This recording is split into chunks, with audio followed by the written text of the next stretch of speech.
Persian Empire was saying. Actually, the Persian longer than the Empire, so. All the Persian Empire. Yeah, exactly. They Yeah, it wasn't called the. It wasn't the Tajik Empire that controlled everything. What about the Parthians? What Yeah, about the no, it was the Persian. You see how it has the name Persian? It wasn't the Great Uzbek. It wasn't the Great Uzbek fucking Empire. No, It was the listen. Persian Empire. Persia is the name Yeah, of it's the a made up West thing. Yeah, we know, just like you are. Persia is You guys are the the Mexican name. ironic people. Rich, shut up for 1 second. Yeah. And I'm speaking. He just goes like, Yeah. he's just weak. Like you Persia have was the waspy name. white at top, then Mexicans, then blacks. You're the blacks. Rich, shut up for a second. Persia was the name that the West gave to Iran, I know. but we always called it Iran. We never called it Persia. Did you call it Tajik They Empire? called us Persia. It's called the Tajik Empire? Who called us Well, Persia? it was called We the didn't. Persian About the Empire. Tajik is the thing. Yeah, It what was was the Iran Persian? Shah. Okay. Yeah, but that word in English is the Persian Empire. Yeah, for wait a you. minute. It was never called the Tajik Not for Empire. us. Well, you made a mistake, not us. Yeah. Can you mute him? Can you mute I don't remember the story of Esther marrying the Tajik Go Emperor. ahead, Sina, go ahead. I remember her marrying the Persian Emperor. So, Rita, the reason you don't know a lot about the Tajiks is because the Tajik was just like had just like a lot of meanings, okay? And right now it is referred to somebody who is Iranic and who speaks Persian and live in the east, in the Central Asia and the east, like Iran, you know, the region so-called Iran. And our old names, if you like read history, if you read books, we were named Parthians, Sogdians, Bactrians. We were the guys who burned Athena, okay, to the ground. That wasn't my question. My question was, okay, there's Tajik people and then there's a Persian people. 10,000 immortals, every single 10,000 immortals, yeah. fucking Sogdiana. Oh, God. Burned Athena to the Yeah, ground, bro. yeah. Immortal You guys- hearts. Just remember the Persians got beat by the 300. They even made a movie about it. That's just in the movie. No, In the it's movie. in history. We burned Athena, bro. Yeah, it We is. burned Athena literally, okay? So 10,000 immortals. You mean Athens when they were already a shithole at that time? Wait a minute. Athens was already on a decline and falling apart when you guys attacked No, them. hell no. Yeah, they were. They were literally like on the verge of like doing the same thing that they did to fucking Caesar. Like their whole country was falling apart, and you guys came in and shit kicked them while they were already down. Like, oh, you don't remember that part? Their entire economy was falling apart. They were like having inner strife and stuff, and you guys came in and kicked them while they were down. In our we beat them up while they were on the ground. The population of Earth was part of our empire, 40%. Yeah, you beat the Athenians while they were like down. That's all that happened. It You is guys like picked somebody on the ground. a country with Yeah. the size of Imagine 4 somebody's billion having like, people, okay? check this out. 4 billion Imagine people. somebody's having like a kidney stone or like their appendix is rupturing and they're laying on the ground screaming and writhing in pain, and then some dude comes by and starts kicking them in the face and says, I won. Where are you from? U.S. I'm the greatest You're people somewhere on earth. Canadian. No, I'm the greatest people on earth. I'm an Ashkenazi Jew. I run the world. We're the ones over there currently kicking the shit Did out you of kiss the wall? the Iranians. Oh, I'm not religiously Jewish, but I'm part of the Jewish clique. Rich, you're really Ethnically annoying. Jewish. Like, you're so full of shit. It's so annoying. Like, you destroy everything. Like, every single unity. Cena's boring. We work That's really CJ's hard fucking to dead. form a... Shut up for a second. We work really hard to form a unity, and then Rich comes and he fucks everything up. Either it's going to be that he says shit Nah, I about don't give a Muhammad, fuck about what he says. about the Prophet Muhammad, and then, or he's going to say shit about Iranians, or it's going to be about Somalis, or it's going to be... And then when I'm a moderator in the room, everyone hates me, and I'm not even the one saying that shit. It's Rich, or it's someone else saying that shit. I'm just here like, and everyone hates me. So, Rich, you're really annoying, honestly. Yeah.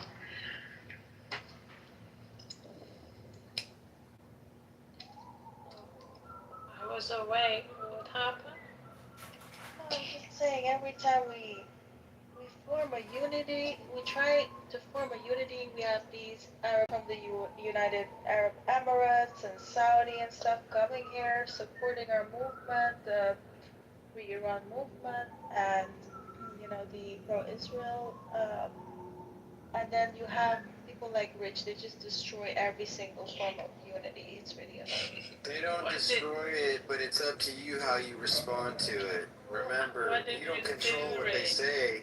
Why did you? You're Mexican. Of course I'm Mexican, but all Rich does is he's a heretic. Do you He know? likes Do to you know spread what shit. Mexicans Olympic team is so weak? Say what again? Can I Do you know bring what up Mexicans? I didn't hear you. I'm team sorry. is so I don't weak? speak English.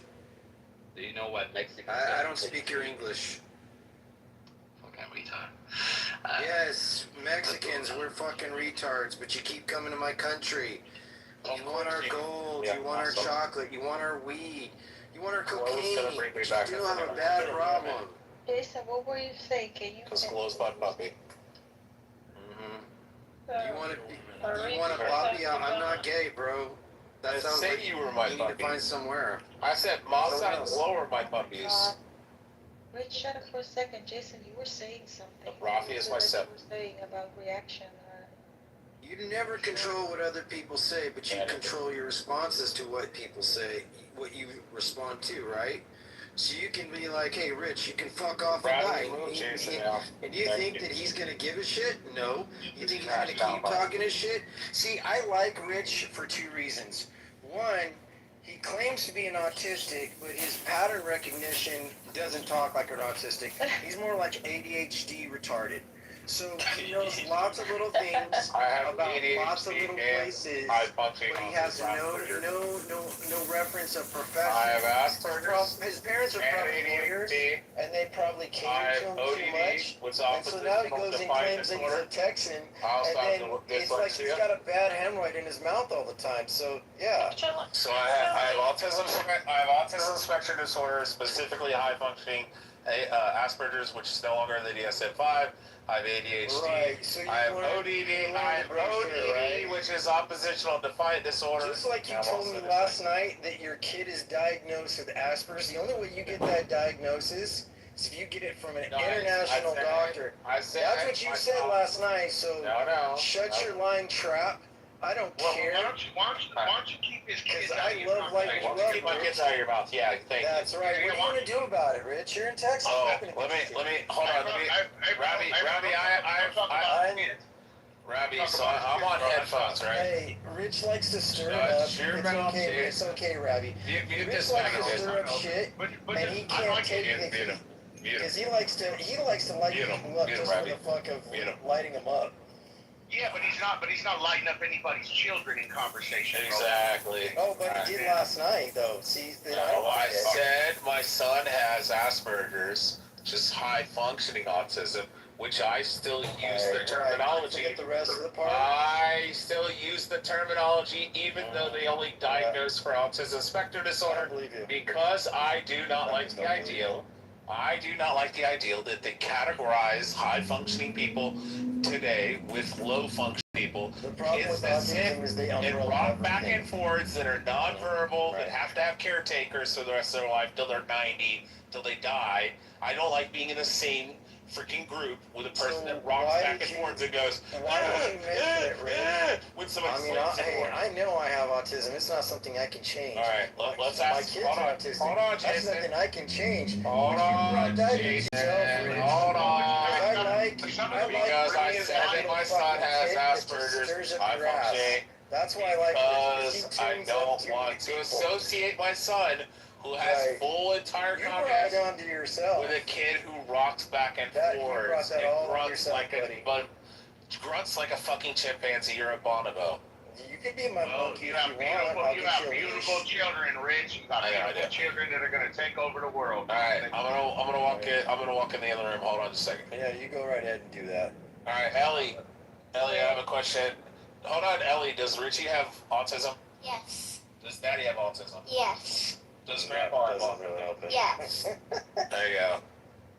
So Grandpa has autism. So now you coach your Richie kids has doing this. autism, and I have autism. Right. Are we annoying autistic people? Yes. No. She said yes. Allie. Say yes. Allie. Yeah. Does your mommy have autism? No. Does your grandma have autism? No. Do you have autism? No. Well, how come only the men have autism? What's going on? It's more prevalent than. Is your name Ellie? Is your name Ellie? Ellie, how come only the boys have autism? What's going on? God bless you, Ellie. God bless you. All right. Is it Mother probably is the really block? annoying. Thank you. God bless you too. That's God so bless sweet. everybody. Oh, that was just the best. Slap daddy in the face for me, thank you. Yeah, I agree. I stick your daddy in the nuts for me, please. Don't listen to him. You want to He's slap not getting any. No. daddy in the nuts? That's a Do you love child. That's daddy? on the naughty list. Don't listen to him. You love daddy? Yes, I love daddy. As Thank you you. should. He's a good dad. Yeah. Which do you like better, making number 1 or number 2? He said he like peeing or pooping better. That's weird for like a 60-year-old autistic homosexual man to ask you, right? I'm not autistic. Oh, okay. So he is homosexual. But I guess he gets a pass. I guess he gets a pass to ask that to a young little girl. Yeah, that's out. That's low key out. You can't do that. That's not cool. That's scary, so he gets a You pass. brought her into the room, okay? Well, Robbie, I'm on headphones. You don't need to I'm on, abuse her. I'm on headphones. She can't hear me, firstly. Or she can't hear you. But yeah, just remember what I said, Robbie. Not all pedophiles are homosexuals, but all homosexuals are pedophiles. Well, you know, like I said, bro, they do that. Every gay person is pedophile. They fuck with any of the kids. We gonna make a bit of a Actually, story, bro. I like Reg. It's cool. Yeah, it was just amazing. Harry finally came back and stopped being a traitorous little whiny bitch. Oh my god. Well, you seem like Rich. You seem like you raised a beautiful daughter. Oh yeah, all 3 of my kids are amazing. Like when I was sitting there yesterday in the drive-through at the gas station, I usually get like a half water, half lemonade for the drive-through gas station, and I could hear the kids in front, and they were screaming, and the mom was screaming at them, and I'm thinking to myself when they pulled away, I'm like, who the hell raises kids like that? Like my daughter's sitting here right now, just like drawing in her book and coloring. You know, my other 2 kids are there in the car. They may be loud and rambunctious, but they're never like just unruly. And when we go places, we sit down, and they sit down like little soldiers, and they just sit there and be quiet the whole time, as they're supposed to do. That's awesome. That's great. Oh yeah, dude, they're awesome. I describe my parenting as the same way I would train like a law enforcement or military Belgian Malinois. That's So I used to use like treats and stuff like that. I would throw something across the room, and I'd be like, "Hey, go get that. Bring it back to daddy." Yeah, good job. Then I rub them on head, and then I would like do treats. And I'd be like, "Hey, do you want Cheerios?" And then I would like teach them to do stuff and give them little treats. And eventually, you just remove the treat, and then you just tell them to do it, and they do it. But yeah, my kids are like extremely well behaved. And both my wife and I. They sound like angels, bro. Oh yeah, they're amazing. I was a demon child, so. Oh yeah, so was I. My oldest son, the one that has autism, he can be pretty unruly at times. He gets over Some something. of our most brilliant minds in medicine and science were autistic, dude. I know you know that. Yep. For sure. Yeah, I just hate that they removed the Asperger from DSM-5 because I think I said this the other day, but Asperger worked in Austria. He was researched as a spectrum disorder. And they actually coined it after high functioning autism because he was high functioning. But because he worked during World War II and he was in Austria, he, by association, worked for the Nazi Party, for the Third Reich. And since he worked for the Nazis, these third-wave feminist liberals found out that he worked for the Nazis because he was being paid by them, but he was just a researcher. He was receiving funding as a researcher to continue his research. And they used that against him. Also, they used the idea that Asperger's denotes high functioning, meaning to function, the ability to function within society without caretakers. So if you ever see like an autistic kid and he's 40 years old, his mom's 60 years old, and she's taking him out to lunch and she's telling him to like pick up his napkin and like, you know, instructing him to do stuff, and she's living with him or he's living with her for the rest of their life until eventually he gets old enough and he has to go into an assisted living home when the mom or dad dies. and that's low functioning. You know, they can't like have a job and a wife and a kids and drive a car and join the military, or, you know, all that kind of stuff. But it just pisses me off they removed it from the DSM-5. So everybody has to be in the same camp with a bunch of kids that are rocking back and forths. Oh, so they're not differentiating the level of It's all functionality. well, they do, but they put it all under one umbrella called autism spectrum disorder, which was still under that. But people that were high functioning and could function on their own and have like a wife and kids and, you know, live a regular life and shit, didn't have to have like, you know, nurses and aides wiping their butt every day and feed them. They were called high functioning Asperger's when they removed it. They moved it in 1994. Yeah, it's bull crap. What do they call them now? Autism spectrum disorder. No, they also like to confuse you autism with a high level of ADD. Yeah. Some have ADHD, but it's mostly ADD, and it's not even a disorder. It's just a processor that they function well at. They work on patterns. They highly articulate every single thing. They hear everything you say. They can be excellent in mathematics, mechanical. They can be surgeons. They can be lawyers. They can do a lot more things. Most of them design your video games that you play or apps. They know how to read code faster than the average Yeah, you're right person. about that. That's a very good point, Jason. That's a very good point. You're right about that. You're right about that 100%. And it's harder to diagnose children until they reach the age of 9, because the test is about 3 to 6 months of testing. They'll diagnose you autistic, but they won't diagnose you with the specific function of your autism and the level of it is. And then you have to ask for a specific specialist so that you can find out where your kid places, so that when you get an IEP or you get into the school program, they can't place them most of the time. They don't have enough special education teachers who are trained in this. So what happens is most parents homeschool their kids up until the 5th or 6th grade, and then they can start blending in. Yeah, I got lucky. My oldest son's in EEF, Early Education Fundamentals, so speech pathologist, behavioralists. They have like nurses, aides, all that kind of stuff. And all the cameras. Are you going private or are you going are they going public? Okay, well, you're in Texas, right? Yeah. Oh, you're in Austin, was it, or Dallas? No, Lubbock. I'm in Lubbock. Lubbock. Oh, okay. So my son good up there. Okay, so my son was 20 months old. He's a little over a year and a half. He only knew 3 words: Mama, Dada, and Baba, mini bottle.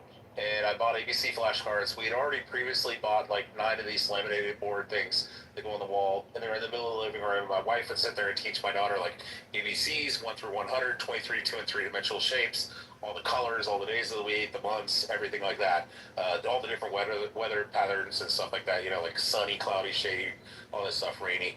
And so she had been already teaching her for a couple weeks, and my son would sit over in the corner and play with his toys, and he was kind of nonverbal. Like, he only, like I said, 3 words, and most of the time grunt, or he would like super whisper where you couldn't make out what he was saying. And so then I finally bought some ABC flashcards. He was 20 months old. I brought him in the other room. I laid him down on the bed, and I was like, look, this is an A, and this is a B. And he started screaming and crap melting down. And I just got frustrated, and I set the cards down. My daughter picks them up, throws them a string all over the room. My son goes there and picks up the first one, and all he wanted was the cards. And I'm like, no, it's not playtime. We're going to learn this, you know? So he picks up the first card, and he goes, A, apple, B, baby, C, cat, D, dog. And just rattles all of them off. So the whole time while you were practicing with your daughter, he was learning. Uh-huh. Oh, so we go into the other room. He rattled off all the ABCs and all the characters. Then he gets 1 through 19. He rattles them off. And I said, Richie, this is 20. Then he rattles 21 through 29. Then I said, this is 30. And he did 31 through 39. Got all the way through the 1 through 100. I brought him over to the 23, 2 and 3 dimensional shapes. He rattled them all off. Octagon, nonagon, decagon, semicircle, sphere, Rubik's, all this stuff. And I'm like, what the hell? And I'm like, I first asked my wife, I was like, when did you teach him ABCs? And she's like, I swear to you, I didn't teach him ABCs. I knew you wanted to teach him. And I was like, then how's he know ABCs? Like, none of us. I mean, my dad and I have autism spectrum disorder. My dad has 134 IQ. My brother has 160. I have 141. You know, my aunt is 136, cousins 138, my grandfather was 139. There's 6 members of in my family. Nobody knew all this shit at 20 months old. And so I sit down and I was like, how the hell does he know this?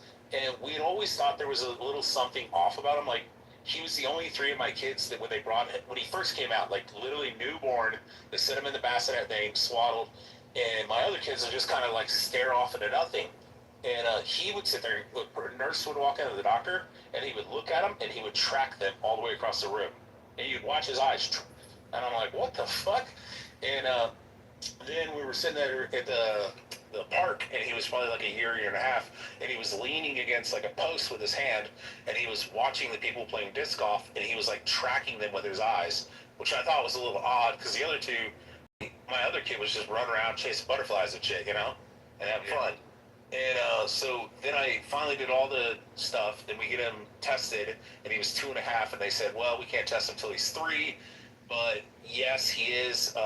Then once he turned 3, they like gave him a diagnosis and stuff. And they said he has extremely high functioning, almost borderlining on neurotypical, and classified him as autistic. And but at this time, he still barely ever spoke.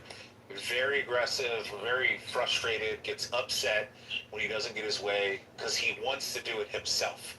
And then also when it comes to school, when they place him in school 3 years old through the EEF program, they put him in there and they would sit down and they'd say, Richie, this is 1 + 1 = 2. And then they also think that he has, which is what my dad and my oldest brother have, is an eidetic memory, which is like beyond a photographic memory. Like they never. I know about it. My daughter sitting here at 8 years old can remember shit when she was like 3 years old vividly, like everything. Like I'm like, hey, do you remember? Or I'm like, I won't even say remember. I'm like, did you know that we did this such and such? And she'll just start rattling off the rest of the stuff that we did that day. I'm like that too. So, Yeah, I'm like So that too. well, I ended up. Wow. No, I'm just saying that we were having actually a family dinner about like 2 weeks ago. We're sitting for Shabbat dinner, and then for some reason we got into a conversation from like back home when I was like fucking 3 years old, 4 years old. Yeah. And I'm 37 today, and they were talking about when I'm like 4 or 5.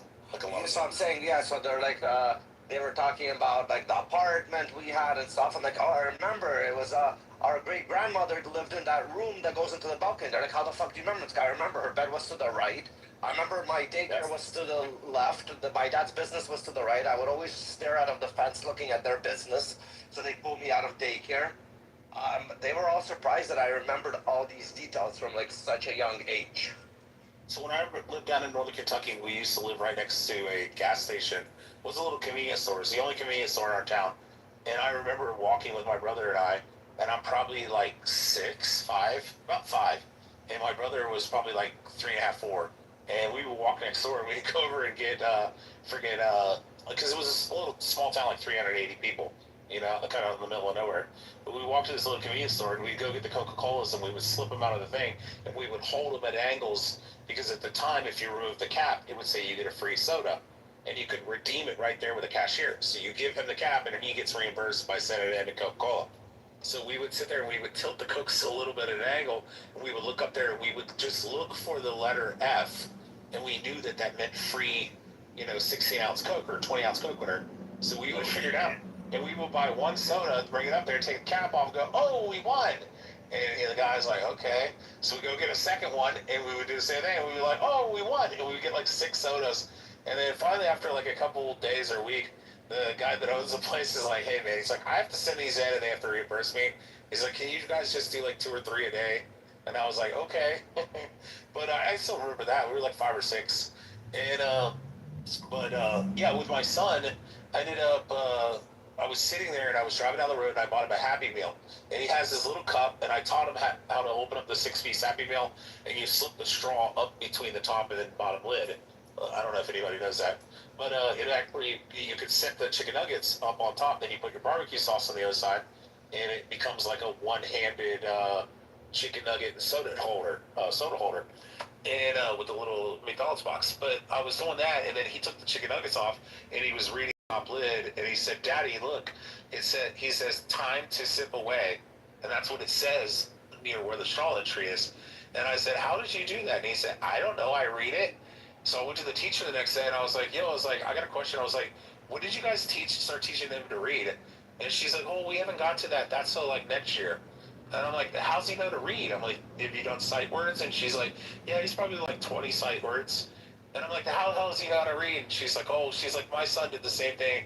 He just put all the letters together and take the sounds and puts them together and does it so fastly, does it so quick that he just reads out the words. So it says Rabbi on your name, he would be like, B, you know, like that. But he would just use it fluidly, but he looks at it and says, oh, that says Rabbi, and that says Rafi, and that says Masa. And I'd be like, what the fuck? And he's like, that's glow. And I'm like, how do you know how to read, dude? You're 5. Like, he just taught himself to read, I guess. That's awesome, bro. Wow. That's awesome. Yeah. That's the part of being a man I haven't fulfilled yet, is to have kids, man. So that's a blessing, bro. I just want him to hurry up and start building, like, electric cars and spaceships and rockets and shit, so he can buy me a bunch of cool shit. You think you have a young Sheldon? Retire early. I hope like an Elon Musk. That's what I'm betting for. You're going for an Elon Musk?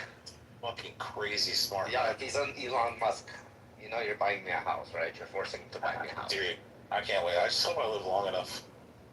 You will, bro. Why the fuck you say that? I want a Bugatti Chiron Super Sport.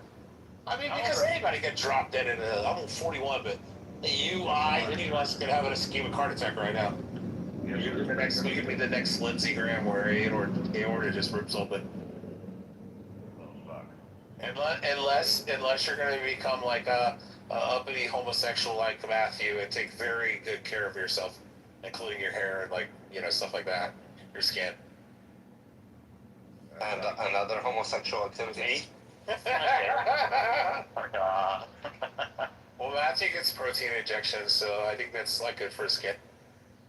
No, I do look younger for my age, that's for sure. I'm not seeing I used to hate it. I used to hate it when I was young, and especially in Japan, you get no respect the younger you are, right? You don't know respect at all. What, semen injections? Nah, it's better Yeah, to that's look but I'm protein grateful I injection. look I remember, man, talking about smart kids.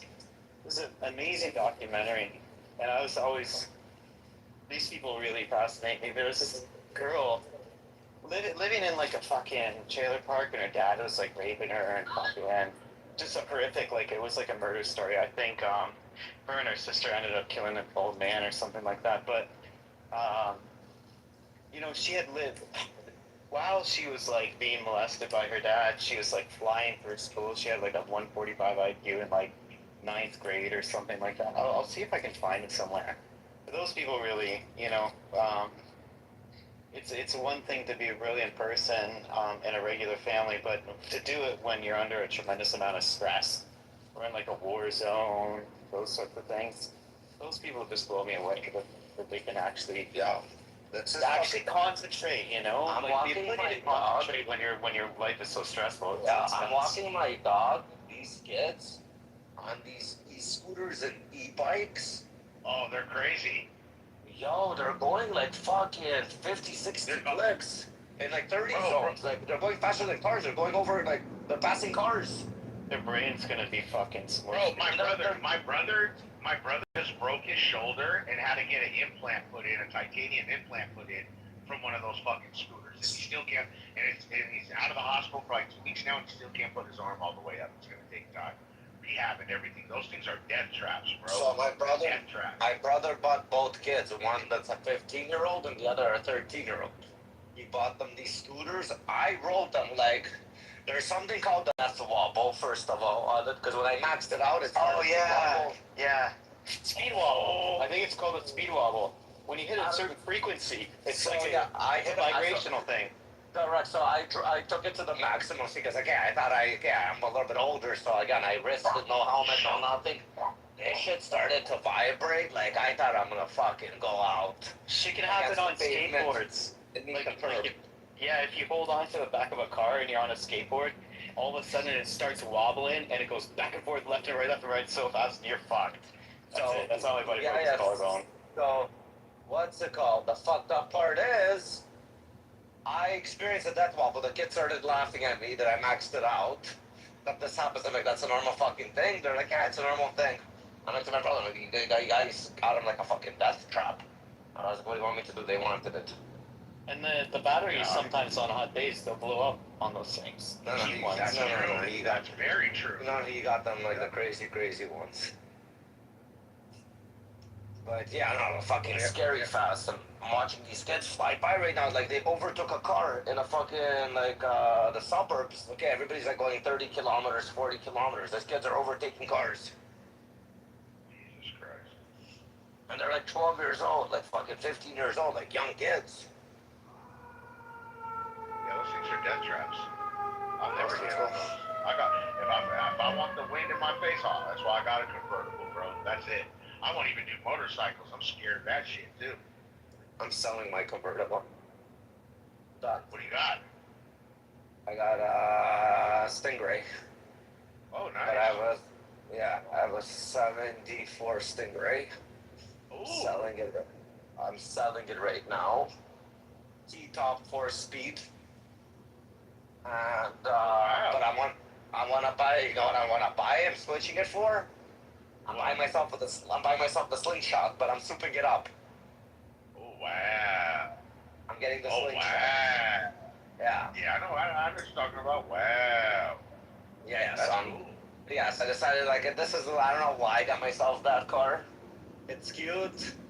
Do I want to sit on it for another fucking 15, 20 years? Then if I'm gonna sit on it, it's just gonna produce more problems.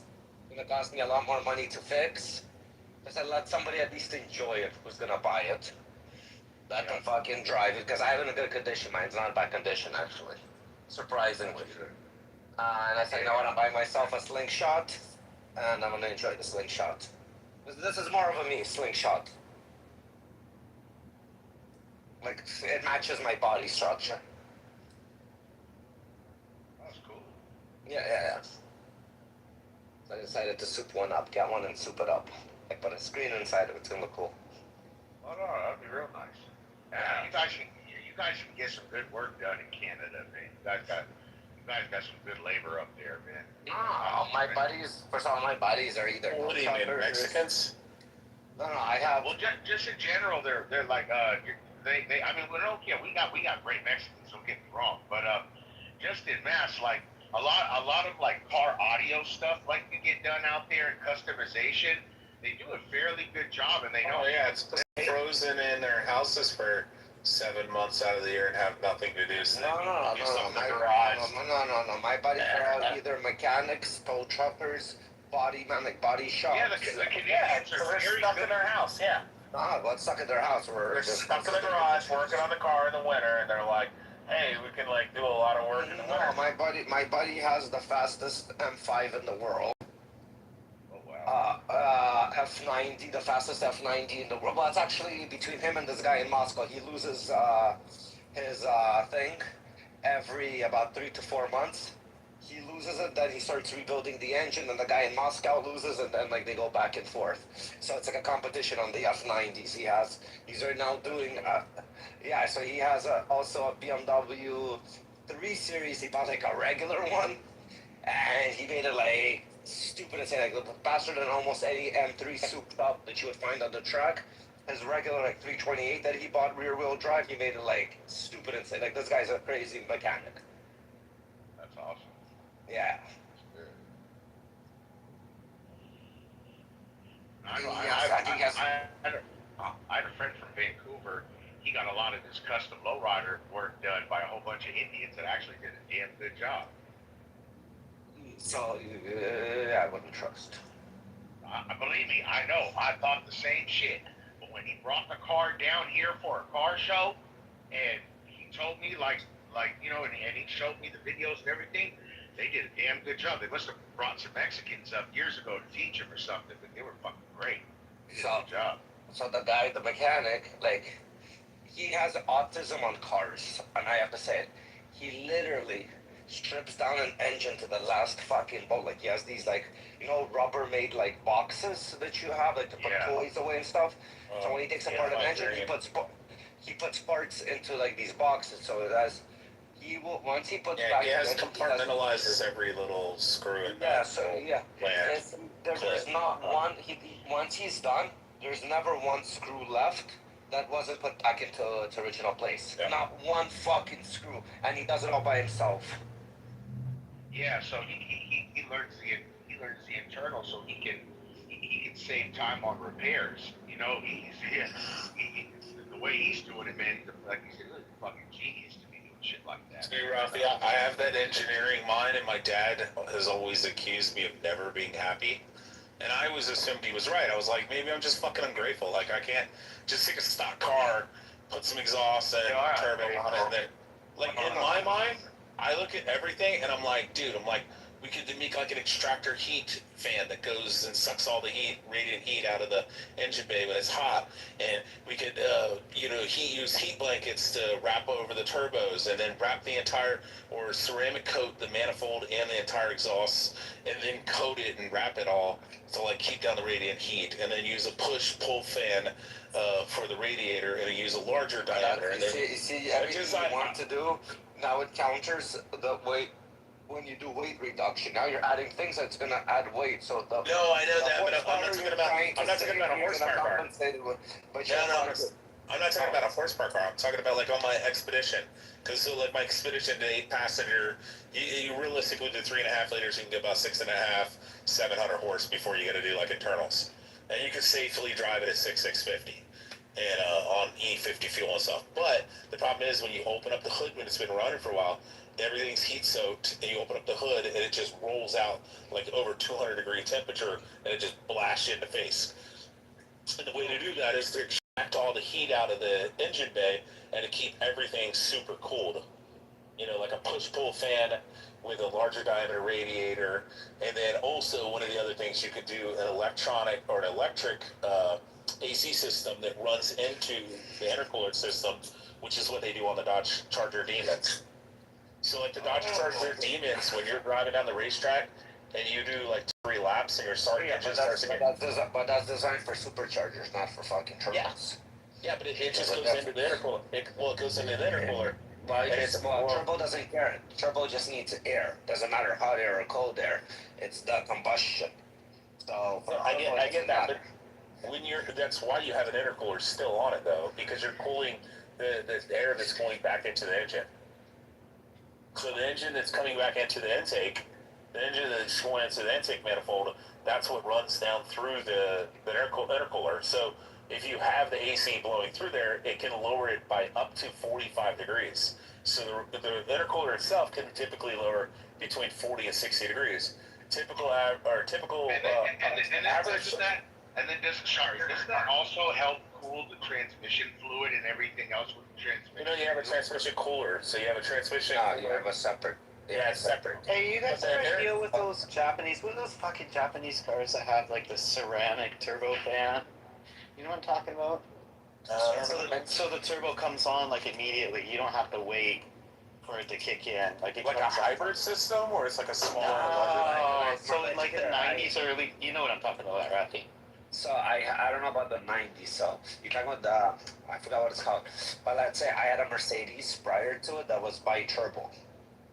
Yeah, no, these were like in the early 2000s or 90s where like, you know, there's like it had a different kind of ceramic. It had a throttle response. So when I would hit, let's say on my Mercedes gas, because it wasn't the AMGs were built different. But if I hit gas, it would be like a 1, 2, and then I would feel on like on 2, the car pulls. But that 1, the car just stands. Like BMW, as soon as you tap the gas, the car like jerks. It's ready to go. It has like instant throttle response. Mercedes has like a little stupid delayed throttle response. I noticed the AMGs are good, especially if you're doing launch control on it. But the ones that you're talking about, the ceramic, it had to have been like on Accords, I think. Not on Accords, I mean on Preludes. Talking about those ones, the VTECs? Maybe I just googled it. So it said it's a ceramic turbocharger, factory installed ceramic turbochargers. The problem is that the fucking things, like if they exploded, there's no way like to replace it without basically taking the entire engine. You can't rebuild them, basically. That's what you're No. saying. The other ones are rebuildable. This one's not. Yeah, so these were like, I don't know. So in some versions, yeah, they had them in the Skyline, the Supra, and the RX-7s. They all utilize the ceramic. RX-7. Yeah, the hybrid ceramic turbo line, twin turbo setup. Yeah, near instant boosts. Mazda fucked up many times on their engines, especially on their rotary engines. Yeah, they were experimenting a lot. They sounded really fucking good. Yeah, they were shit. Yeah, you had to tune them up really carefully. But the Supras, those are beasts. They'll fucking, you can't really destroy those. Anyways, okay. I don't know why it just came popped to my head. I was listening to a podcast about it, so sometime, never mind. You guys want to make a triggering topic?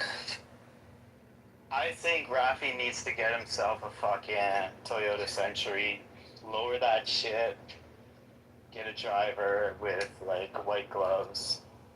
I love the Toyota SUV. A Century or a Crown Century? No, a Toyota Century.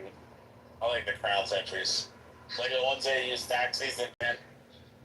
I know, yeah, those are good, yeah. Yeah, I don't know. The guy in Shinjuku, I came over and I tried to open up the door, and he's like, no. And I was like, what? And he clicked the button and it flipped open. I was like, oh, that was cool. And then I climbed in the car and I was like, I reached over to close the door and he's like, no. And I was like, oh, okay. I was like, yeah. And then he hit the button and closed cut. And I was showing him in like Japanese. Don't get your dirty gaijin fingers on my car. You know, dude, this guy was the nicest fucking dude on earth. We're in Shinjuku and I'm trying to find the Shinjuku capsule hotel. And we're going from Shinjuku Station there. And I was like, hey, do you know where this is? And he spoke zero English. And like just yes, no, or something. Or thank you. You know, and it's like 3 words maybe. But I was showing him the address, and even he didn't know where it was. And we stopped at florists. We stopped at like different shops, gas or grocery or convenience stores. And he got out and went with me. And dude, he was just going around trying so hard to find this place, and then finally just gave up. And then I ran into the fucking Senegalese and Nigerians, and that was fun. Yeah, oh my god. I wanted to like drag them out of the fucking country and deport them all with their 6 boots and 6'8". They're so harmless though. They know that Japan is so strict that if they ever fuck up, they get kicked out. So it's so like they're so hard. Like they just try to get you to go in their stupid ass unpopular clubs. No, I know that, but he wouldn't leave me alone. And I'm 6'4". I'm a big guy. This guy's like 6'7", 6'8". Is this Rich? Big Rich. Yeah, and so the big Nigerian guy or whatever, Senegalese or whatever, standing there and just fucking midnight black, and he's like just arguing with me about going to his like strip club or bar or whatever. And I was like, no. I'm like, dude, I have a fiance. I'm fine. I have my own Asian chick. I'm good. And he's like, no. I tell you. I know where your hotel.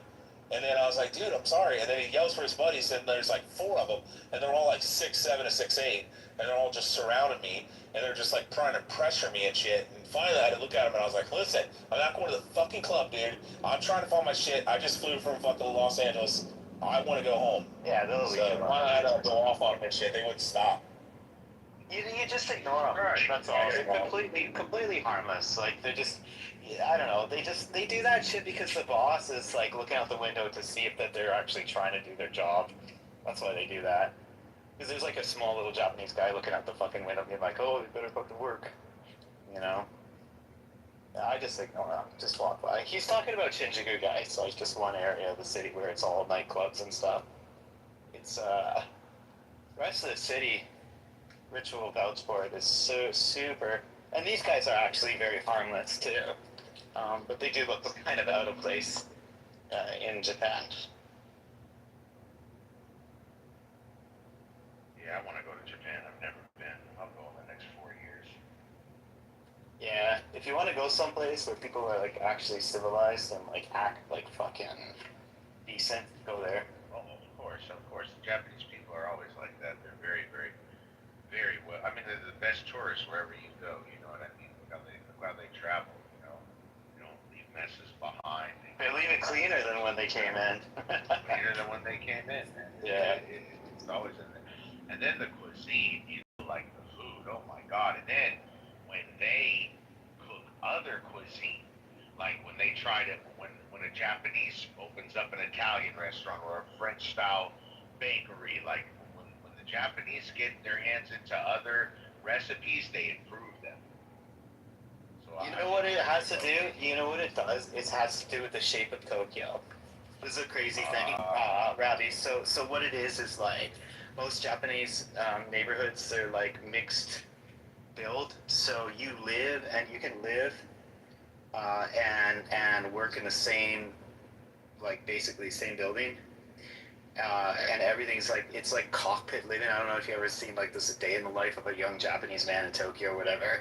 And he'll go in his tiny little ass apartment, and like if he stretches out, his foot's on one end wall, the other foot's on the other end of the wall, right? So, and then basically these fuckers work like 12 hours a day. So their entire life is like, no, but then, so instead of running away from work, they try to make it as meaningful as possible. So what we have is these mixed neighborhoods that are super high density, and then a lot of people living and working kind of sometimes close as, I mean, I'm talking about people that aren't salarymen. I'm talking about chefs, I'm talking about like artisans, I'm talking about people that like do stuff with their hands. So they'll typically very often like work right above where, they'll live right above where they work.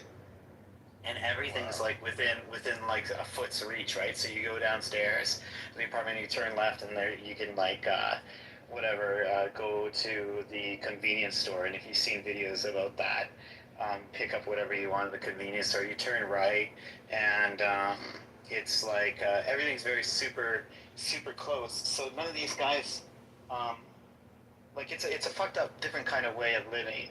And then the other thing is like, because everybody there is all kind of the same culture, and it's very hierarchical. When they get into a job, they do so many years of training, and they start you off soft, and they like bring you into the culture of that particular place.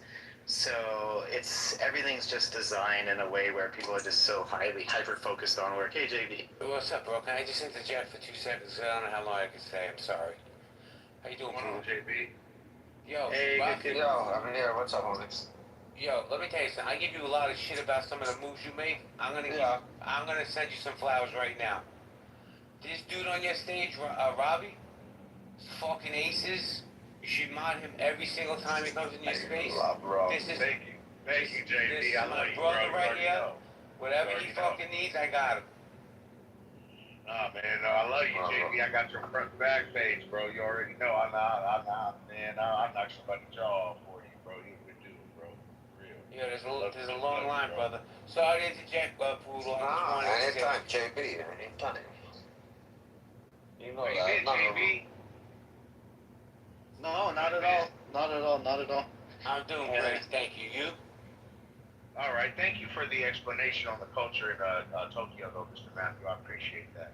I've been good, man. I know you were saying not too long ago you were going to Texas to see one of your kids or something like that, JB. Yeah, I'm moving. How was that? I'm moving, bro. I'm moving down. I'm leaving Friday.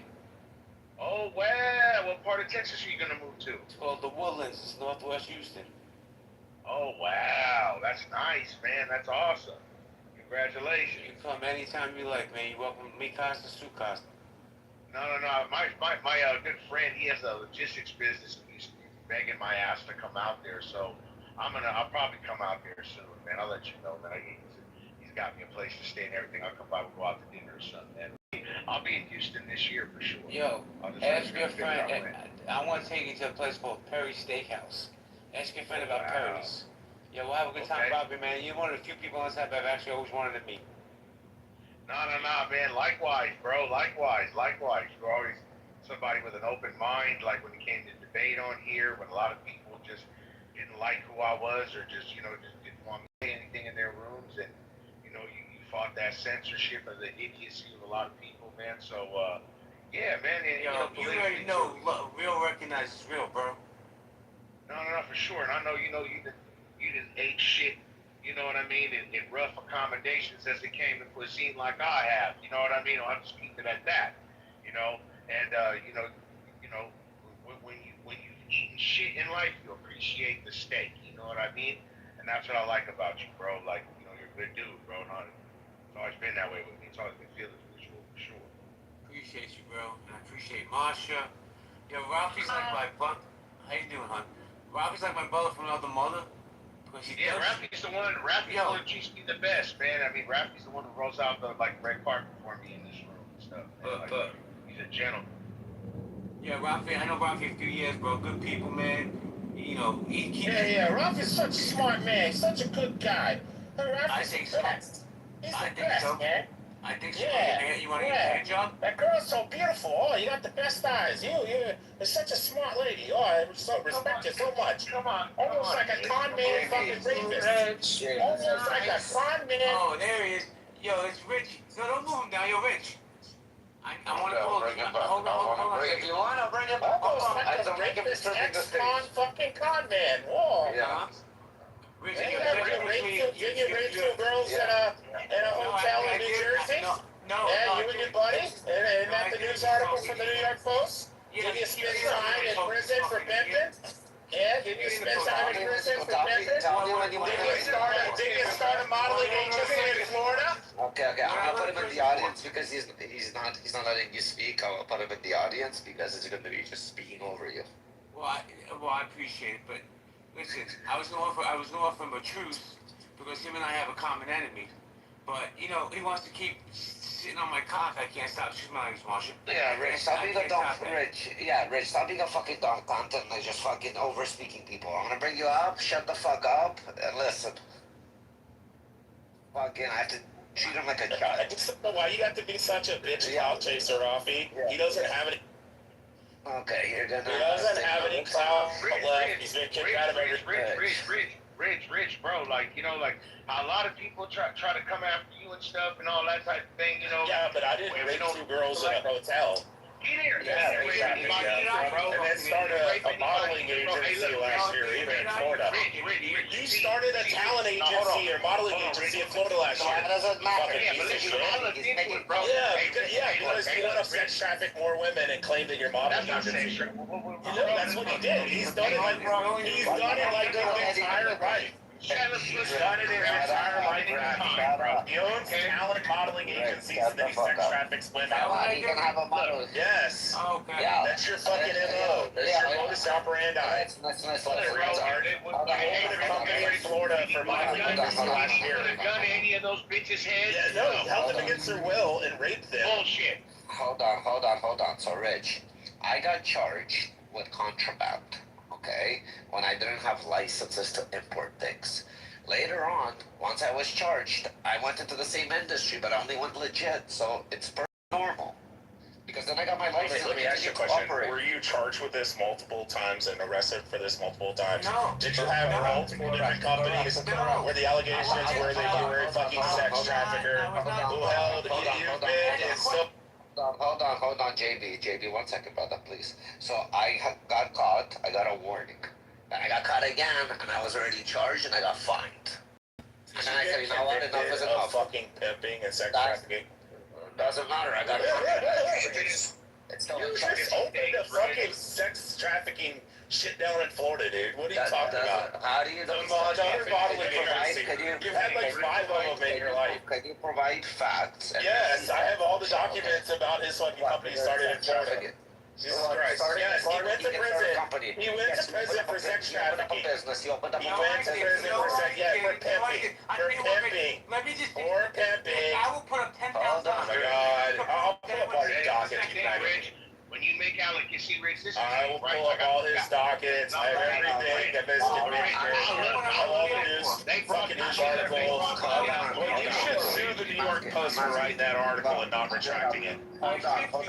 Yeah, you should sue the New York Post for saying that you took 2 girls from Craigslist from Florida and brought them up and shut the fuck up, Rafi. You brought them up there and paid for it on your own dime, you and your buddy, to bring them up to New Jersey. Then you held them in a hotel and brutally raped them, and then held them against their will and sex trafficked both of the fucking women. You sex trafficked both of the fucking women and had a bunch of Johns come in and rape them, have sex with them, and you kept all the money. He's got 7 or 8 years in prison. We talking about Rafi. Oh yeah, I'm so jealous of a fucking pimp rapist. Yeah, I'm so jealous of a pimp rapist.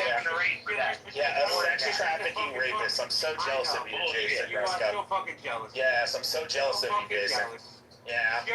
So jealous of you growing up on the fucking floor with dirty, tattered floors, getting raped by an old fucking Jewish man. See, but Rich, if someone came in here, right, and called you a pedophile and called you a kid fucker, I can prove that he is. But look, bro, I can prove he is. that conversation. I can prove he is. He's been in prison for it. Listen, He's been in prison for fucking pimping, sex trafficking. No, I wasn't in prison. Yes, you were. Hold on. You held those two girls against your will. You pled down. You pled down, you fucking dirty piece of shit. You pled down, you fucking retard. No. That's how the district attorney works, bro. Yes. The district attorney fucking tried to charge him with a bunch of shit, and then they settled it. They settled for a lesser charge. They knew they couldn't convict a fucking rapist, sex trafficker. They settled Go fuck yourself, Jason Bresco. You gotta understand, Rich. They couldn't prove that going Yeah, they couldn't prove it. Yeah, Robbie, okay. No, bro. They couldn't. This is his MO, bro. You got it, bro. Nah, bro. Because bitches lie how many companies has he fucking ran? Every day. How many companies has he opened where he does this fucking modeling, sex trafficking, fucking agency bullshit? It's crazy how stressful it was in my life. It's crazy how you opened one last year. If those females were not held against their will, you're back to your old antics, aren't you? There's nothing wrong with it. I have a question. Oh, hold on, Remy. I have a question for you sincerely. How does it feel to know that you became the monster that molested you when you in that fucking that little fucking park place that you used to hang out? No. How does it feel to know that you became the same fucking sex predator monster? No, come on, bro. You can't say No, he was molested when he was a kid, and he turned himself into the same fucking monster. Bro. Rich.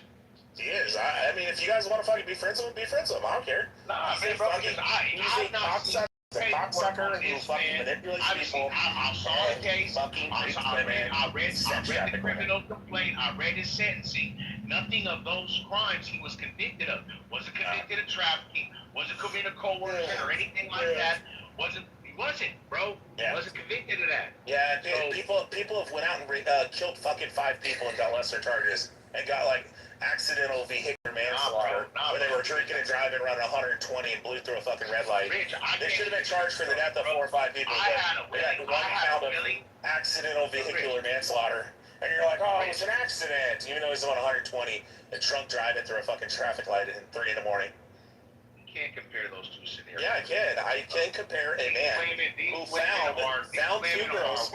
Oh yeah, you're willing because they wanted to do adult films in fucking Florida. They were on Craigslist on an ad, and then he fucking flew them up, him and his buddy, into a hotel. Then it says that they fucking raped the 2 women, held them against their will, and allowed for Johns to come in and fuck them for like 2 weeks. And then they finally got busted, and then he went to prison. They can trust the police. No, it doesn't matter. They don't have the evidence. We all know that he's a scumbag fucking rapist.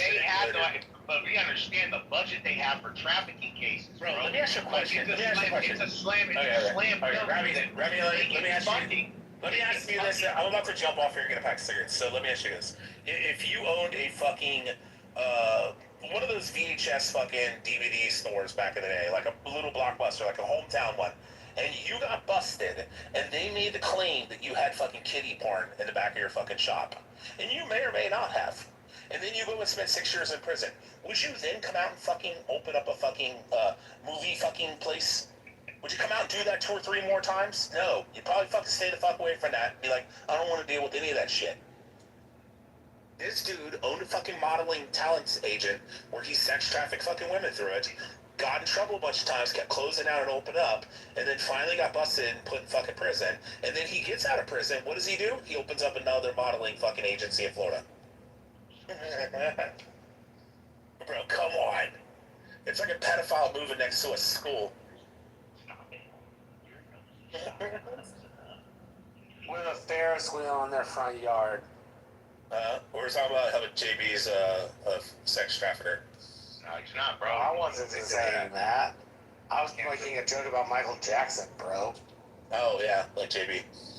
Sexual predator. Oh, you're fucked up. Bro, you can't put that on somebody. You guys are trying to cloud chase it. He doesn't even It's have not cloud healthy chasing. debates It's not anymore. about cloud chasing. He doesn't even open rooms in his unhealthy debates. Nobody mods him. I do this differently, Rich. I do it like the penitentiary. You gotta bring the paperwork, bro.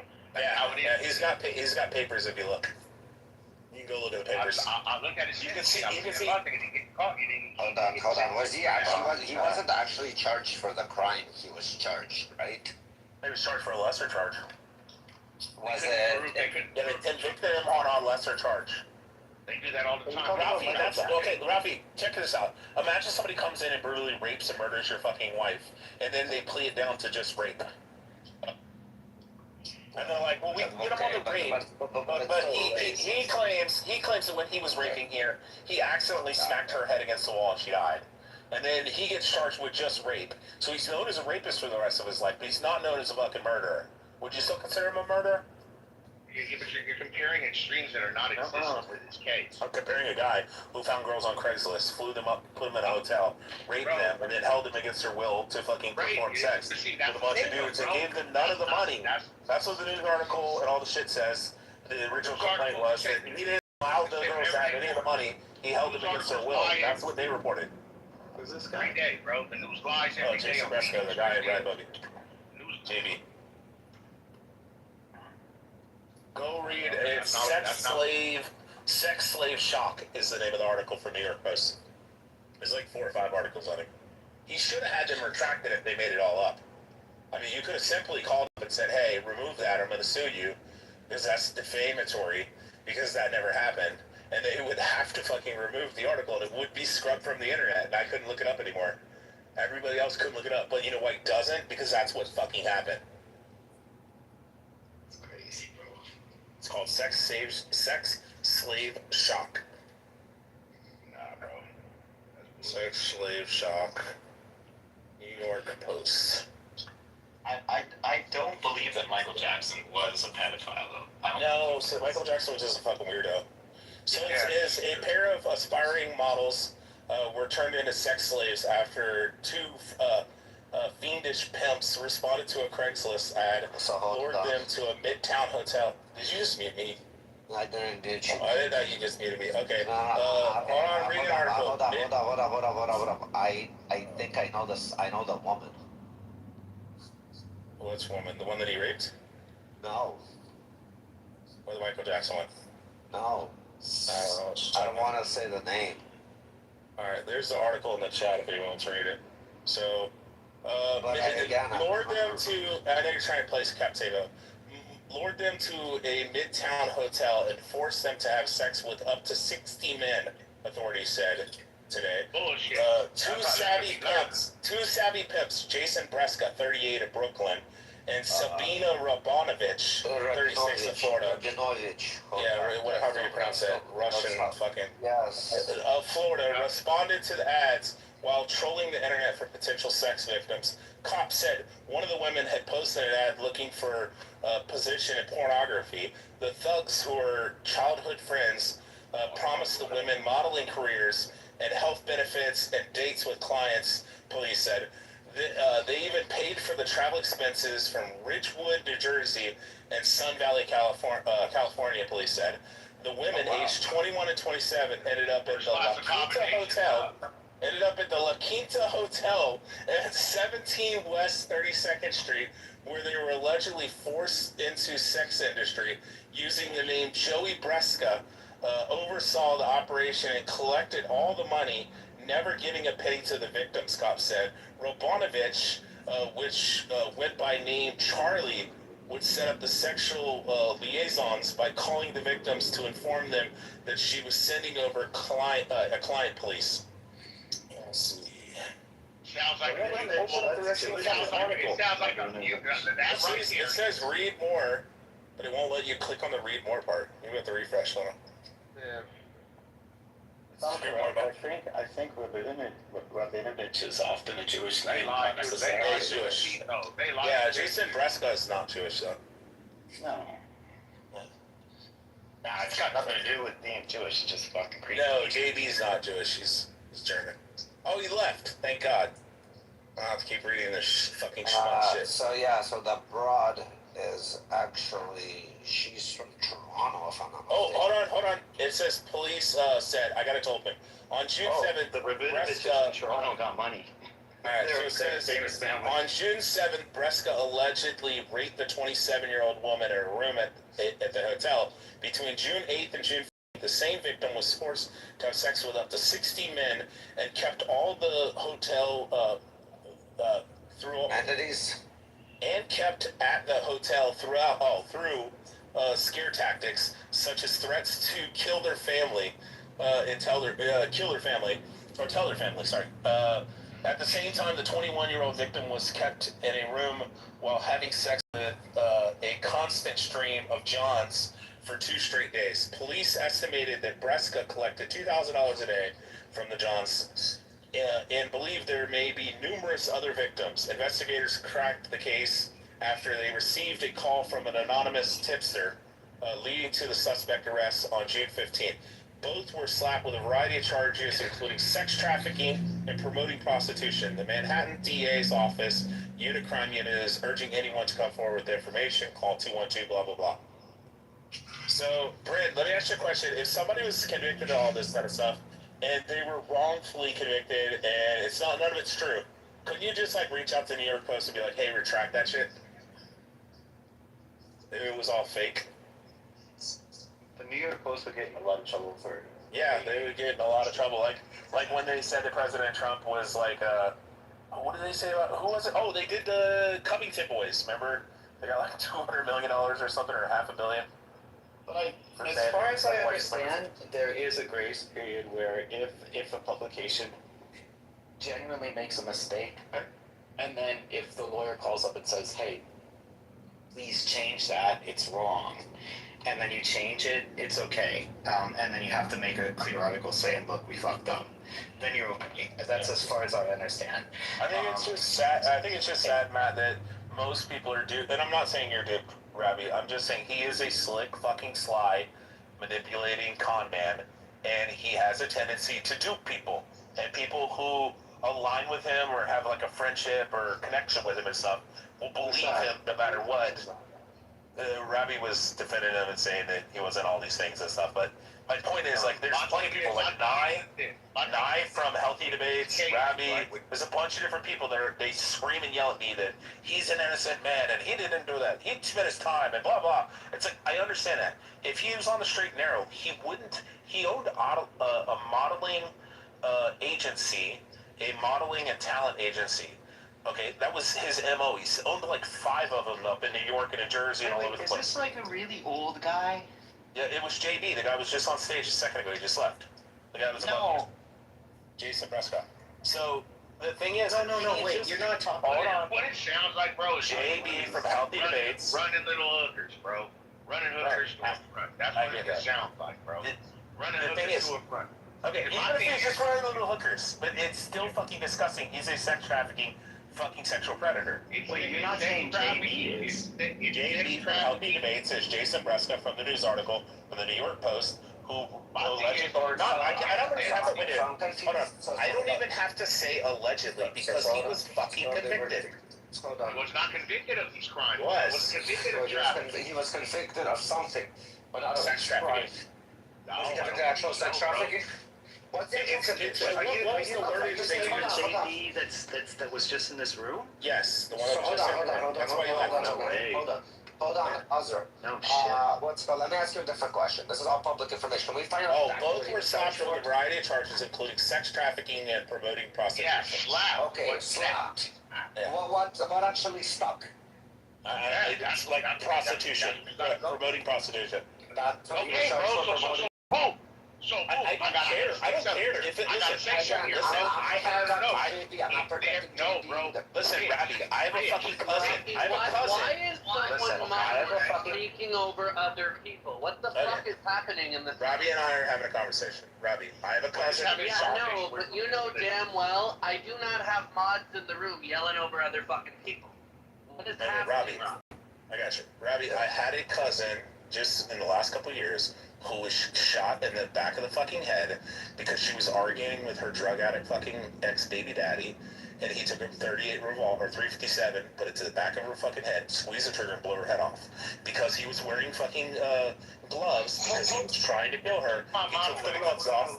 He went and immediately took a fucking He went and immediately took a fucking shower and bleached his hands and all this kind of stuff, and then disposed of the river in the fucking Daniel Boone National Forest. Because of this, he was never convicted, and they said that he was 100% innocent. And they let him go, because he was also friends with the fucking cops. Just because somebody wasn't fucking charged with murder doesn't mean they're not a fucking murderer. Obviously, Jason Breska, by the entire fucking article that's never been retracted, is a fucking piece of shit low-life scumbag. Even if you just want to say he's a pimp.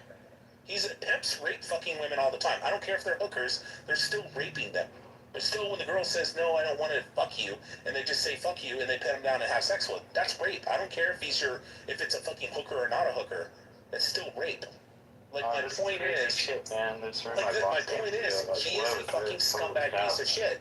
But because he's a slick, manipulating fucking slime ball, he gets everybody in his fucking hand, and then they all just do what he wants. And nobody will be disloyal to him. And it's because he's a fucking street hustler.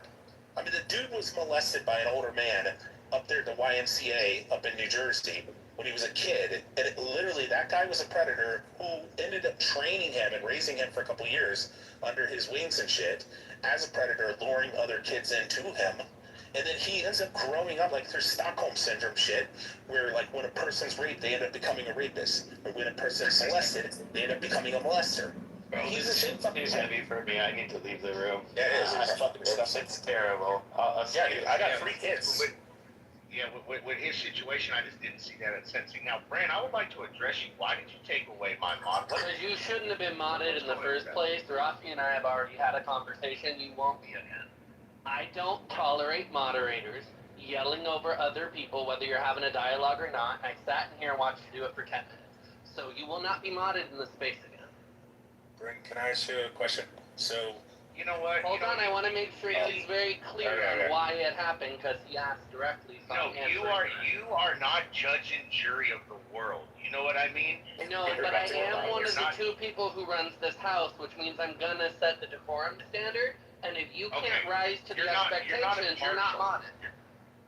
I was not arguing with anyone. I was actually going back and forth in a civil conversation with them, and I wasn't talking over anybody. If anything, I was the one modded and was talked over. Well, don't you worry, you will not be modded again, so we won't run into that problem again. Well, Bren, you have no class, and it shows you're very emotional. That is the one opportunity you will have in this house to attack me. The second one gets you removed from the house. You know what? I'm out of here. If this is what's... So, Bren, quick question. If that article is untrue or unfactual in the New York Post, could he have it removed, or would they have to remove it? Here's the thing. He is aware it's factual. He came on this app and was very clear about his background when he was trying to engage with some sort of prison podcast. And then when that didn't work, and Roger and Kelly and I that were running Healthy Debates, I got sick with my cancer again. Kelly's mother-in-law got sick, and Roger had issues with his mom. We were not able to run rooms. It's around the time Brad, KK, and Gerard had canceled his ass from the right-leaning part of the app, and he needed somewhere to run rooms. Roger let him run rooms in Healthy Debates. That lasted for a few months. That blew up Healthy Debates at the end of time, which is why Roger and Kelly shut it down, and then Rowan from Australia brought it back on, because Kaylin, the original person whose house, said okay, and then he and Jay got in some sort of fight, and then Rowan took it, and then Rowan got clipped, and now that house doesn't open any rooms. So the thing about Jay is he is a known entity on this app. I don't get into it with him, he doesn't get into it with me, we don't enjoy each other, so we stay on other ends of the app most of the time. But if there was something untruthful out there, he would have sued. Because he sued the state of New York, claiming he was molested as a child. He sued the YMCA. He sued 2 Jewish schools. If he could have sued a newspaper, a publication, he probably would have.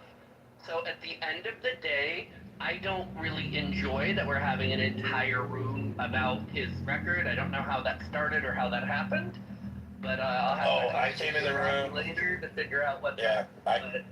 It's my fault. I came in the room. He was on stage.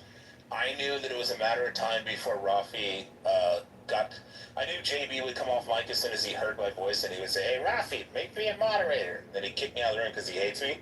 So I just immediately went fucking balls to the wall. Here's the thing, and it just is that was never going to happen because Rafi and I have already had the conversations about my feelings about certain people, and certain people will not be modded. And now Ravi just added himself to the list of people that will never be fucking modded. So it's not a problem. I had JB modded one time. Brent told me the story. He was never modded. Yeah, because JB heard my voice and he said, I never knew make me a mod. But I would like us to stop talking about him and move on to something else. I never knew when it happened with Robbie too. But anyways, I want to go back. Yeah, last thing, he's the only person on the staff I hate. 1 second. What the fuck happened on Friday? I was on Clubhouse, but I missed everything on Friday. Wait, what? No. You forget my name's Azra. I'm sorry, buddy. Yeah, no. What's it called? No, what the fuck happened on Friday? I heard what's her name went off on Brenner. Oh, Hope and Glow. Yeah, they went off on Brad. No, not on Brad. That wasn't on Friday. It was the other one. I don't know, man. How did I miss all the drama on Friday? I'm pretty sad. As soon as you jog my memory, I'll be like, I missed the Glow and Hope with Viking. Well, Glow and Hope. Yeah, right. I remember it all started in my room. Yeah, with Viking, Rafi. So because I told Hope because I modded Viking, and then I left the room. He kicked Hope down, and then Hope I saw she. Oh no! I had to. Oh, that one. I kept kicking him down. No, Rich. What happened was Hope and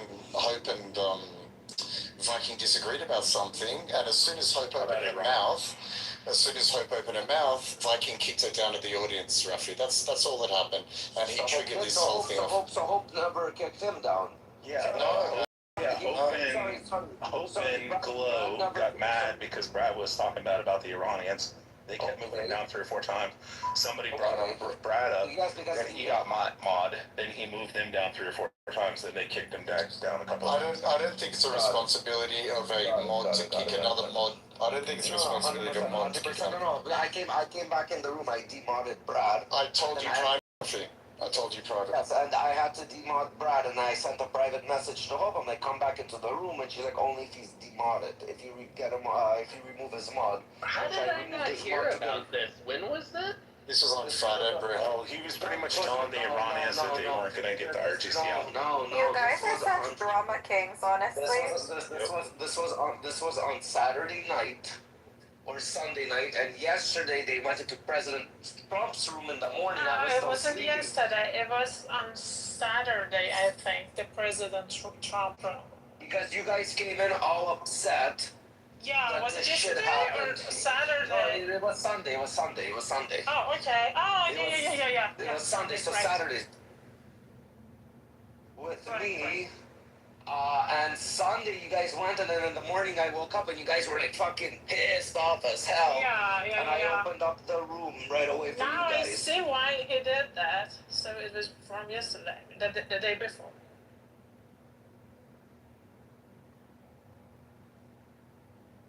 Steppy has AIDS. Because he's half Haitian. What the fuck, Richard? Oh, he was saying that I give STD rubs at the 7-Eleven. I know him.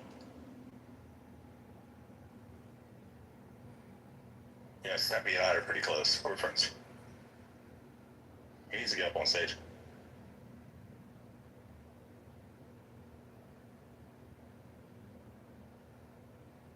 I don't know, I just think when mods are fighting with each other, it creates anarchy in the room. I know. Listen, if you can't control the mods, you can't control the fucking room. Exactly.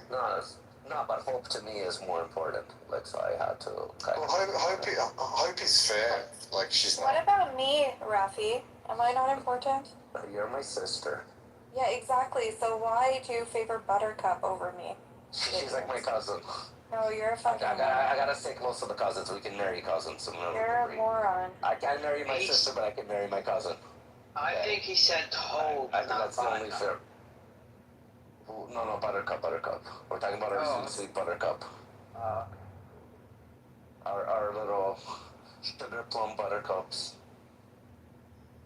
Did you ever try sugar plum buttercup, CJ? Sorry, what's that? Did you ever try sugar plum buttercup? Not really. He could have Buttercup for free. When you try sugar plum buttercup, you piss and shit out of your ass simultaneously. Ew. It's amazing. It's a great blender. You could have Buttercup for free. Oh, you're mad at her? Yeah, and it wasn't her, just to let you know, it was the other dumb cunt. No, you don't know that, Rafi. I know for a fact. What It does has nothing she to do do with now? you. Somebody gave all of my literally all of my information to people in Amir's room. Oh, that is not at all. My name, my city, my parents' names, like it's really fucked. Job, employment, everything. That's sad. And how did they get all these information? Did you actually say that to someone? You need to start from the beginning and blame everyone that you gave these information to. Well, only the people that I'm friends with know it. That's But what I'm Rafi, it wasn't who you're saying it was. Like, how do you know that? Because she doesn't know nothing about you, because... You don't know that, Rafi. I know, I'm pretty sure, but I think it's more the person that would actually sit in a room. Yeah, Buttercup goes and sits there, and she's the one who told me that people are talking about me in his room. So I'm pretty sure that it came from her. I don't think Buttercup would do that. Not that I stand at her side, but she's not that kind of person. Yeah, at least in the public, maybe in the private. I think the complete opposite, CJ. Okay. And I know for a fact that she's doxed quite a few people. And I don't care if she tells people my personal information, but why are you dragging my parents into it? Like, that's really fucked up. Yeah, don't worry. Rafi, you say don't worry, but if it was you, I then... got you. Again, No, you one don't. phone call. Capri, one phone call. I have people in yeah, you know, one phone call. Yeah. Nobody's gonna do nothing to you, I swear. I promise you. I've already had people on this app call my parents before at their house. Well, I can't control phone calls. I can control confrontation in the real world.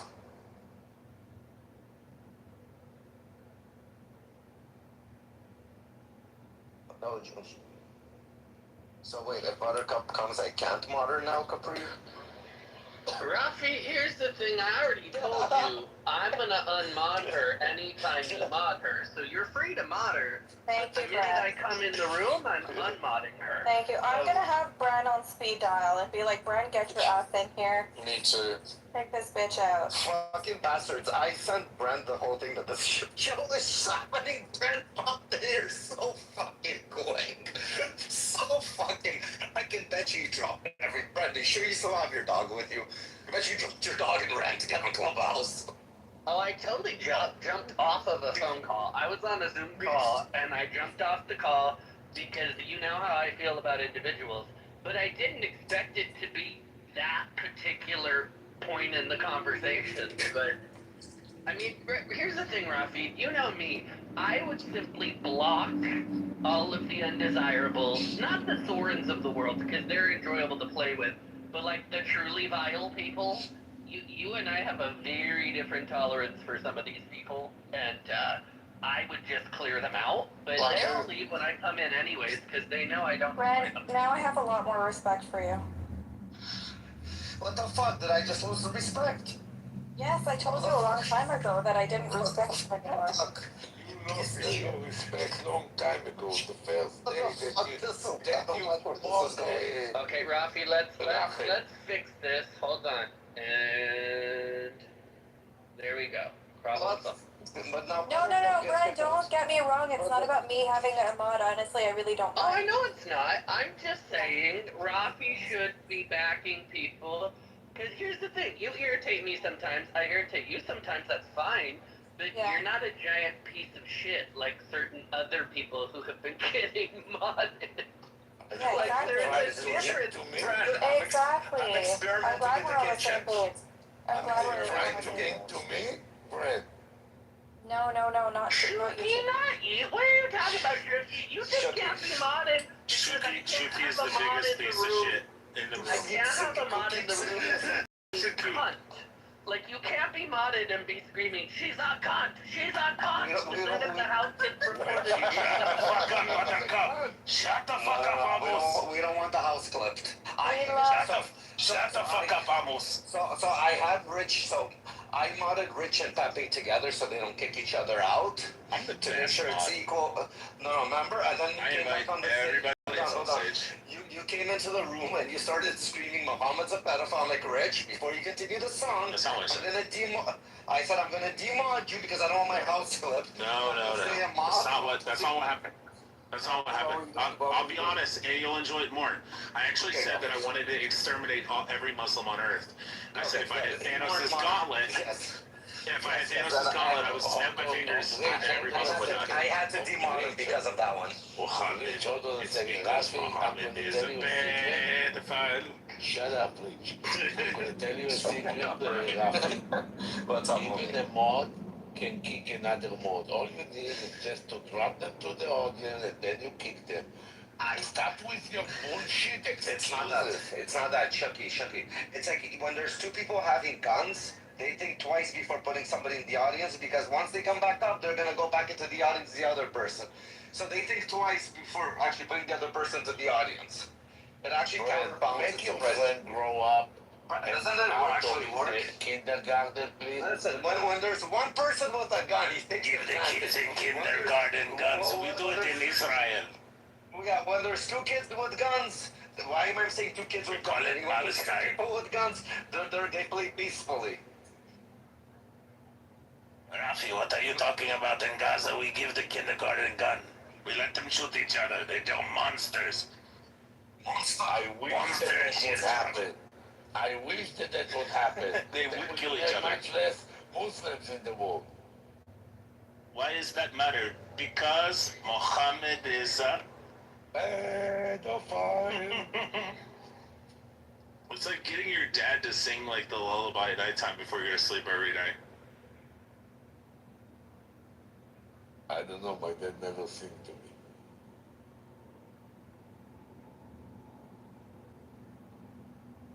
And because of my voice, I never sing to my kids. Alright. Favorite of all time. I know Brent's gonna get something. Your voice is not. Hold on, I'm gonna start oh my god, I'm gonna get this conversation started. I'm always good at this, Rafi. I know Brent's gonna say something from the 19... Brent's gonna say something from the 1950s. Shuki has one of the voices that basically is only good around the campfire and a flashlight to his face, kind of, telling a scary story. That's the type of voice. Alright, so Brent's gonna say something from the 1950s or 60s. Rafi's gonna say something from the former Soviet Union. Marshall's gonna say something that's from Mexico or southern Texas. But my question is, and I don't know what the fuck but what's your all's childhood favorite theme song? Because mine would be the Ninja Turtles or the Mighty Morphin Power Rangers. Gilligan's Island. Oh, that makes sense. You're on an island. Alright, good, Rafi. Something in fucking some Russian shit. We have, Chibarashka. What was the one with the bear? The bear in the... No, Chibarashka. So you see me as the character? That's an actual cartoon from Russia. It's called Chibarashka. It's like a monkey with big ears. But what was the one in the U.S. on Hanna-Barbera where it was the big tall guy? Masha and the Bear. No. I'm talking like 60s, 70s. They were like evil duo. Like one was really tiny. Pinky and the Brain. No, 50s or 60s or 70s. I don't know. There's a Russian cartoon. They were like had an alligator that constantly smoked cigarettes. I don't know if there was ever a cartoon in the U.S. that had an alligator or any other cartoon character that would walk around with a cigarette in his mouth. Yeah, I don't at think all so. times. Yeah, but we're talking theme songs. What's the best theme song? The one that, like, when you hear it, it brings back all the memories. Mine, like I said, Teenage Mutant Ninja Turtles, Mighty Morphin Power Rangers. What's the theme song about that reminds you? Like the opening intro song for a cartoon or TV show that you loved, that was like your favorite song. The Simpsons. The Simpsons theme song. It like makes you like feel like a kid again. Yeah. South Park Simpsons. I got my oldest son really big into Mighty Morphin Power Rangers, Teenage Mutant Ninja Turtles, and the original Transformers. Well, Power Rangers, you can take them to an intersection in New York and meet in BHI. They look like Power Rangers. All right, Marshall, what's your favorite one? Or Brad already said Gilligan Down. So, Shuki, what was your Israeli one? Popeye. Which one? Popeye. Popeye the Sailor. Popeye the That wasn't Israeli. No, I know, but I was expecting an Israeli one. Alright, Bryn, what do you got from the 70s? Was Brenda 70s baby? I think Bryn's 70s, baby. Charlie's Angels. Charlie's Angels. Yeah, I'm the wrong one for this. You have to remember when I was a child, midway through my childhood, Israel got television network. So prior to that, we literally had to like pirate it from the Lebanese TV. Okay, and when you were pirating it, or you got the first TV, what was the first, like your favorite show that you watched? I wanted to say, Bren, were you like in the middle of your childhood TVs were just invented? Is that what you wanted? That's where I thought you were going with this. Why, Brent, in your family, did you watch the Arab movie every Friday night? Yeah, it was a... We did not watch movies. I grew up in a very rural northern Israeli village near the border. We did not have a whole lot of technology in the 1960s. By the time you roll into the 1970s, we had a TV, but my parents were rather not inclined. Alright, I know Capri and Jay have one. Come on, Capri and Jay. I don't really have a favorite anything. You don't have like Care Bear theme song or Fraggle Rock something? No, the one. The only thing she does is listens to my voicemail. Hold on, Rafi, she's gonna say the one. It's very soothing. No, the only one theme song that stood out to me, like that I could remember, is Arthur. Yeah, like if you've seen it today, you'd be like, oh my god, that's Arthur's theme song. Da-da-da-da. Powerpuff Girls. Yeah, I wouldn't go so. I don't even remember the Powerpuff Girls, but What did you I wouldn't go. Powerpuff as a Powerpuff Girl? Oh my god. You are the same person. I wouldn't go so far as to say like, oh, like it makes me feel nostalgic, but it's one that I remember because it was catchy. Autistic women, man, no like emotions. Come on, Jay, how about you? I have a movie that I think that... Charlie's Angels? No. That made me stay away from drugs. It made him stay away from drugs. What was that, Tricky? It's like Midnight Express. You guys want to hear something interesting? So I'm at my neighbor's. I'm at my mom's house, and her neighbor is this guy that I keep seeing at these clubs I keep going to, and he's always with random broads. And I just found out he has a wife. He just came out with her. And like he's out every fucking weekend. Like I'm out every weekend, he's out every fucking weekend. Okay, Rafi. So we don't make the same stupid life choices, right? No, he's my inspiration now. Wait, William, what did you say? There's still hope for me. William, what did you say? There's still hope for me. I'm telling you, this is. William, why did you write Podio? Is that like the My Little Ponies? Because, you know, like, My Little Ponies for adult men is like slang. They call themselves brownies. Where's Brett? They're chomos. I just had to explain to Brett, like, half an hour ago what Hakuna Matata meant. Because he had no idea, never heard of it. What the fuck? And he kept saying Hakuna Matata. Yes, Hakuna Matata. It just sounds different in Australian. He knows what it means. He just He's never seen the movie before. No, he watched the Australian version of Lion King. It was Kangaroo King, but like they made it different noises. I didn't know what it meant. I had no idea. And I kept saying to him, it means no worries. He's like, yeah, but what does it mean? I'm like, it means no worries. He's like, okay, I'll look it up. It's like Swahili or something. Darren, I have a question. Were you like Gundams, or were you the original Mighty Morphin Power Rangers in Japanese? Oh, I was the original. You didn't ask me, but I was the original Mighty I did. I said, what was yours, Marshall? I said, I'm guessing yours was something in Mexico or southern Texas. No, Power Rangers, actually. Mighty Morphin Power Rangers. God, it was so amazing. Was there a Mexican Power Ranger? They were called Lucha Libre. I think the main character guy, the red one, was Italian or Latin or something. I don't know. I just remember them as a little kid. Like, I remember watching, Steve Urkel as a small kid. I'll tell you all an embarrassing story from my mother. I was probably 4 or 5, and Pan Am, the university down here, had a really good basketball program. And there are basically no black people here, and so there's a black guy that walked in front of me as a small child, and I pointed at the black guy, and I yelled at my mother, "Look, Mommy, it's Steve Urkel!" And apparently that just, like, embarrassed the ever-living shit out of her. I mean, with a reason. Yeah, of course with a reason. Like, that's embarrassing. Okay, If I had a kid and the kid said that, I would be embarrassed too. So I was living in Texas, okay, when I was younger, like 4 or 5 years old. And my brother in a Walmart walked up to this man who had a huge, he was a big guy, and went up to him, touched his stomach, and goes, and looks at my mom and goes, "Look, Mommy, he has a baby inside of him."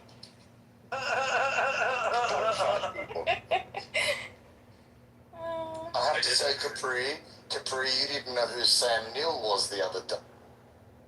No, I don't know who that is, but Exactly. I think he's not from my time, though. What are you talking about? Jurassic Park? I never saw Jurassic Park. Capri, you want to hear something fucked up? What? So, my ex, the fiance that you know of. Yeah. So when she was small, her mom told me a story. So when they moved to the apartment building with her, a black person came into the elevator with her, and she like out loud asked, "Is this man dirty?" No. Because like her mom was saying how she needs to go take a shower and stuff, so she like basically to a black man like asking her mom, "Is this man dirty?" I was a stereotypical little autistic kid. I was in IGA flicks up in Florence, Kentucky, and I walked up to a fat lady and I was like, "Why are you fat?" And my dad's like, "What?" He's like, "Shut up, dude." And I'm like, "Why are you fat though?" And my dad's like, "Seriously?" And she's like, I don't know. And for me, I didn't realize it was bad to ask that. Because you're autistic, that's why. Yeah, I know. So I was But you 11 did her a favor, when we dude. took our first trip to America, and that was the first time I'd ever seen a Chinese person. And dude, if you grow up in the Middle East and you have never seen a Chinese person, they're fucking terrifying. Terrifying. I'm gonna tell you, I've never been so afraid of something in my life other than fucking Chinese people, because I didn't know faces came like that. I didn't know eyes came like that. It was fucking terrifying. But Brent, let me ask you a question. Do you believe aliens, the way that they depict them, like, or like they make them to be, that the Chinese people are the closest things that look like aliens?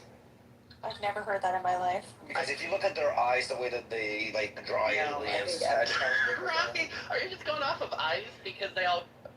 Yes. So I have a question I to the always room. said Chinese are aliens. Okay, so I have a question, Liz. I know you're down in the audience. Just write in the chat. What's your favorite childhood theme song for a TV show or cartoon? Also, Brent, second question. What is the second most person that you hate, or the second person you hate the most? Would it be Buttercup or Almos? Because Buttercup's Buttercup. Buttercup. Make Shuki a mod right now. Make Shuki a mod right now. Y'all look. Hey! Rafi, that's really, like, why are they letting him just talk?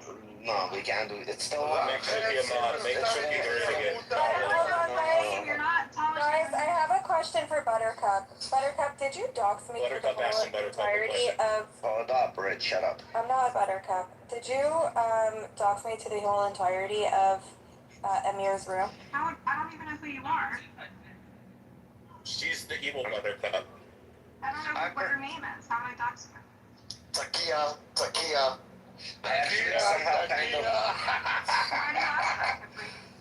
What? Silverstein? Because all of a sudden they know my name, where I work, the city I live in, my parents' names, well, we can still over Facebook, so... I don't know you. If you talk to Yellow, Takia. I don't talk to Yellow. I don't know where else alive to talk to that. And Sharmuta. Why are you asking that? Buttercup was running I around asked with you a all question. Palestinians today. I didn't accuse you. I I asked you a actually question. tried to warn you about that. She's very defensive, We Capri. only had She's 3 people to extremely ring defensive. those. Embarrassing. I'll tell you in DM, but I tried to warn you because I heard them talking when I was. Rachel Silberstein, the Sharmuta, the Kat. Rachel Judenrat. Judenrat. Can you guys stop? It's really mean. I'm like a real person. Judenrat, capo, piece of Yeah, shit. listen. Shuki, the Judenrat were, you know, she is worse than the Judenrat. The Judenrat were forced by the Nazis to do things. This is the first time. He's doing it willingly. She's doing this voluntarily. This is true. much worse than the We're gonna Judenrat. come up with a new name. The Capos She's were an forced. actual Nazi. Rafi, mod me. Rafi, I need a It's cream. much worse than any Hold on, Judenrat. guys. Buttercup, I honestly Much think worse. that all of this is coming from a place of like actual hurt that you cause your people. So. No, you have it damaged is. the It's Israeli cause. Randy, but Buttercup. it does. Given aid and comfort to the enemy, and you should own it. Look at Randy. Look at Randy speaking of her Capri because he thought it was Buttercup talking. I'm talking to you, Buttercup. Randy, do not talk to my Aryan princess in that fucking manner. Buttercup, let me be clear, I'm talking to you. Yourself with You have given aid and comfort to the enemy, Buttercup. No. Rafi's gonna mod her. Just own it, Buttercup. You own Rafi, your this is game. why I don't come in your room. This is really abusive. You were in here the other day screaming for Rafi to wake up to make you a moderator to kick me out. Hold up. Everybody, shut the fuck up. Okay? Another person interrupts or does a direct insult. We'll be in the audience. Be nice. I just came on and I'm not insulting her. She needs to wake up. 3 women in the kitchen are making more than sandwiches. No, I said round 3, woman in kitchens making sandwiches, or what else can they be doing? Vacuuming, or come on. Mopping. Oh, you're fucking great. This is like Family Feud right now. You're winning, Ellie. You're winning. I just want to say though, Yes. someone weaponizing the word abuse, just because they're caught doing something wrong. Reminds me. Listen, I don't interrupt. Yeah, you're a Judenrat. Reminds me. She is a Judenrat. She is worse than the Judenrat. Let's be Reminds clear. me of the Palestinians. and You how guys they- can't do that. they Rafi's trying to weaponize- clout chase off of Buttercup. Are you guys all fucking retarded? I didn't attack her. I attacked you. Attack me. Yeah, I did. I said you're clout chasing off of Buttercup. I don't mind you. Invert the words and its definitions. It's an inversion of Let's go back reality. to the title. Let's play charades, guys. What can else women do except make sandwiches? Fuck to it. Fuck to it. Bake cake. They're vessels for procreation. That's pretty much their purpose. Yep. Cooking and cleaning too. Well, I Don't don't think forget we've that. met, but that was a very hostile thing to say to me. I really don't care. Please don't speak to me. Her name. You're not Yeah. the victim. Hold on. Her name is Eli. Yeah, guys. Her name is Eli. Pronounce it correctly. Guys. You know what's great about opinions? I got you. Don't worry. Is that they're exactly like assholes. Everyone has one. Hold on. What about my asshole? I got a special one. Okay? Yeah, like opinions. Everyone thinks theirs is special. Opinions are like assholes. Well, mine's actually special. You've never seen my asshole. Thank It's like God. Thank God. It's unique. Jay, that's similar to it, but not all the way there. I'm just saying. But, guys, can I know one thing? Why are the Jews still colonizing Israel? What the fuck? I mean, Palestine? You can't colonize where you're indigenous. Sit on my cactus, Rafi. What about Palestine? I want to know why. Yeah, but he's just trying to trigger Buttercup to like get his room started. I know. She left. You guys are You offended Buttercup, Rafi. Rafi, you're mean to Buttercup. Wow, Rafi. Rafi, don't be so mean to Buttercup, Rafi. Wow, Don't be so Rafi. mean to You Buttercup. didn't mod her? Well, fuck, everybody's in a iffy. You're being all mean to my fucking future ex-wife. She does seem like Don't the type, worry, there's she does seem like the type of woman I would have been married. I'm not gonna lie. I know. Me too. You're so mean to Buttercup, Ruffy. When we're all Why Pepe? Because she's pro-Islam. Oh, he's a sweetheart. No, she's just. There's something about her. Yeah, I know. There's something about her. Wait, I have a genuine You question, like dumb Robbie. women? Why is Glow in the audience and not on stage in a That moderator? doesn't. Her being dumb doesn't make her unique. Glow is So, I mean, what is it about her that you like? She's dumb and she No, thinks it's the feistiness. You can tell there's some passion there. It's all of the recipes for something good and lots of bad. It's just that's just my opinion. Whoever did that. Yeah, make Glow great again. Thank you. Whoever did beat me, congratulations. I was being slow, but yeah, I was doing it. But you guys beat me. No, you weren't. Do it. Oh, is she gone already? What happened? Yeah, she ran away. Ruffy offended her. No. Rafi threatened to kick everybody in the audience if we insulted him. No, it was Randy. Randy was going in on her. No, it was Randy. No, and Shuki and me. Correct. And I said, if a person insults my future ex-wife, will be in the audience. Shuki was being nice. Don't be so upset. Yo, where are my car keys? Yeah, Somebody you're fucking- offending Shuki, Rafi. Don't offend Shuki. It's abuse. Yeah, that's unacceptable, Rafi. Kick me out. But nobody gonna shut Shuki's mouth. I just need to keep Shuki in control. But Grim, the funny part was Rafi said he would kick anybody, and then Shuki immediately comes off mic and starts cussing around. Me and Buttercup have a plan. You shot him up, dog. That's your problem, not mine. It's me and Buttercup's plan. That's your problem, not mine. Sweet Buttercup. That's true, Shuki. Yeah, and I told you, she doesn't know who the fuck you are. Many times, Capri. Oh, she know. Bye, baby. Oh, she know. I'm telling you, she does. She's lying, Ruffy. She's I lying. mean, does she actually dox people though? I haven't heard her do that. I didn't hear her say That's gonna things be that the are like. same. Again, I don't give a shit, whatever you say. Silverside, the Sharmuta, the cunt. Again, She talks shy. She talks shy. But no, the person who doxed her is the one that already has her information. There's the lovely Buttercup. She's on the stage. Hail Buttercup. They don't believe אחרי Silverside, the Sharmuta, the cunt. Hold on, Shuki, stop it. They don't believe you're No, going to be your ex-wife. I'm your what? You're gonna be my future ex-wife. You are the Sharmuta, the cunt, Rachel Silverside. No, Buttercup's lovely. No, no. Rafi, this is No, really I'm not. nonsense. What the No, fuck? I'm not. Sharmuta, I know. Hold on, guys, hold on. Buttercup, honestly, I think people would stop if you actually stopped trying to antagonize them every single. Anybody. Why are you doxing? Okay, I'm not. She's not antagonistic. She's crazy. No, She's she, a pally but with she, some yes, Slingma but supporter. she'll come in here, she gets modded, that's fine, and then she antagonizes the That's people. my lot. I'm just Yeah, she's the No, I know, Guys, you guys know she has like an opposing viewpoint compared to most of Yeah, the group. okay, but And most Pepe, people why? you come onto these apps to have a conversation. Pepe, I was It's so fucking fun. talking, Pepe. Yeah, let Buttercup talk. Go ahead, Capri.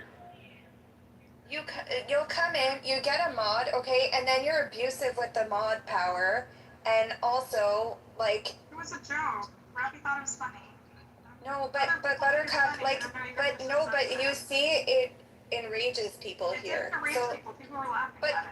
Dang, but Buttercup, okay, so people were laughing about it so much that they're now all attacking you, and you're wondering why. I'm trying to. Why they're attacking me. It's because Yes, it is. I'm trying to explain. No, we're attacking her because she's a piece of shit. Wait, I think I noticed a pattern of lacking accountability. I think Buttercup is really sweet. You guys need to stop being. So then go start your own room with Buttercup then, like no problem. Shuki's being nice, guys. No, Rafi said that that's his future ex-wife, and you guys are disrespecting his state. That's okay. That's Oh my God, his future Pepe, you're really annoying, That's his Pepe. future ex, and it can be your present. Pepe's just Like you. Yeah, it doesn't you're actually not want a to fuck. moderator, Pepe Rafi. doesn't Pepe, want to I don't think actually. your opinion actually matters because you flip so much that I can't tell if you're Because like Pepe's a fish almost out of actually- water or not. It's like you always. flopping on what you say. Everybody knows what I am. I am flip-flopper. Doesn't even know. You're a fence sitter. Yeah, he's the fucking magic card of Pokemon in real life. Know who he is himself. Yeah, you leave Pepe alone too. What the fuck is everybody going after? No, Pepe we now? said he's the magic card from Pokemon in real life. I'm not going after Pepe. I've always been honest with what I think about him. I didn't do I it won't like call you Pepe anymore. From now on, you're nothing but a pee-pee. A pee-pee hermit. You're just a pee-pee. Yellow and stinky. The other Pee-pee day. hermit. I am the Grand Mufti of Arizona. That is what I am. Yellow and stinky.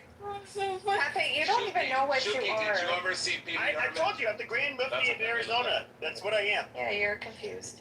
And I told you what you are. You are pee-pee, yellow and stinky. Yellow I have a stinky. big old He cactus has jaundice. He has jaundice. Stop. Your skin is a weird color, Pepe. Oh, it's Niftali, my favorite Michelin. Hello, Niftali. King of the Meshlings. Fuck you, Pepe. Yay, Michelin. That's really rude, Pepe. Okay. Yeah, what? No, Niftali and I do this back and forth all the time. He knows. Yeah, he doesn't sound very happy about it. No, he actually, the first thing he does when he comes on a stage, when I'm on a stage, is he talks shit to me. That's what's what, it's not personal. I know It's true. It's true. I know Naftali, it's fine. I forgive Pepe for everything because Naftali needs a little fucking wake-up call. It's fine. Oh, what, you're calling me too left now, Rafi? Oh, fuck yeah. See, Buttercut, I'm a leftist. I'm a leftist. You're not just that you're a leftist. Like, Stop I calling don't people know. names, Rafi. It's not like leftist, it's like the October 7 leftist, I'm sorry to say. What does What's that an mean? October 7? That's a new What does that category. mean? What is but isn't that what Buttercup is? Are you choking on a dick right now? October 7th, October 7th, leftists in the same that thought that they can help them, and they came and they fucking slaughtered them. Yeah, that would be Buttercup had she been there. Unfortunately. How do the people in the Kibbutz team are such good people? I mean, imagine you were like advocating for the Gazans, and then you offer yourself as a sacrifice. I did not say that. I said your grandparents that died would be rolling in their graves. That's what I said. I didn't say that they should have died. No, I didn't. I never said that because my grandparents, well, not my You're telling me I grandparents. should have died on October 7th. Hold on. I didn't say that you should. I said you would have been one of those people advocating for the Palestinians, and you would have been the first one dead. That's what I said. I didn't say that you should die. So all this animosity. I don't give a fuck. But you are Stop twisting. I don't give a fuck also. Buttercup, you need to stop twisting my words to make yourself sound like a victim, honestly. But hold on. I don't know how we got back to Buttercup. But what's it called? Hold on, Buttercup, 1 second. Yeah, where was I going with this? October 7th victims, yes. And it wasn't directed towards you that you should have died, Buttercup. She meant like the way you speak. I would have died. I would have been slaughtered. Got it. Yes, because they had to say no, but I didn't say I want you to die. I'm saying that you would have been one of those people who supports the Palestinians. Oh my God, no, I didn't, Buttercup. Honestly, we don't want nobody. that's manipulative, but Hold on. it is. It's very manipulative. Guys, hold on. We didn't want nobody to die on October 7th in general, even whatever their political views are. Don't get us wrong. But that was just a wake-up call. They did kill all of those. Yeah, but sometimes Jews. it's not enough for some people, you know? No, it was enough. At one point, everybody was united. And now, again, the division is starting. It's very weird. People have fish brains, I noticed.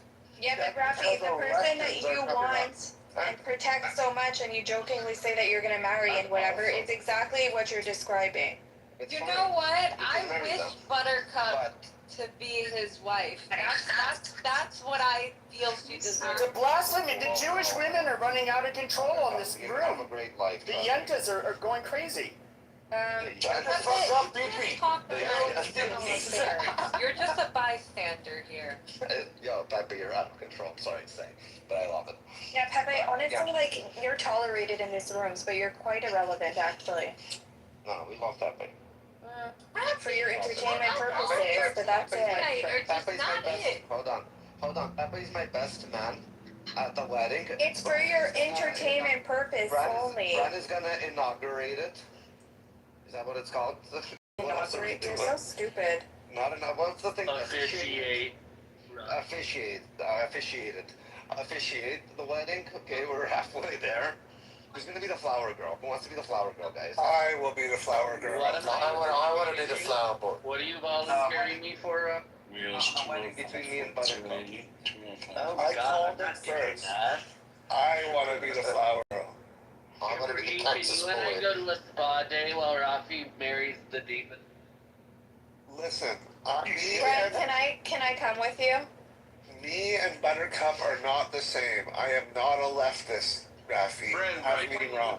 As soon as you have that PTR, you are worse than a left. So, Brandon, right when you left Florida Man came in the room and we tried to hook you up because Florida Man has kissed a tranny, so he has kissed a man.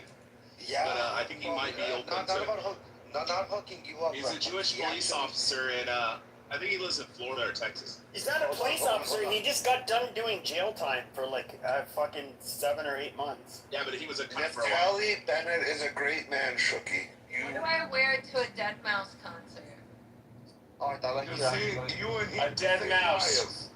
You and Yeah, him the because same he liars. used to show Pieces of himself in shit. his full uniform sitting in his squad car when he first came on the app. Yeah, he just got done doing time, so. Yeah, he probably shot somebody or hurt somebody. Or got hooked. Did I wear a cat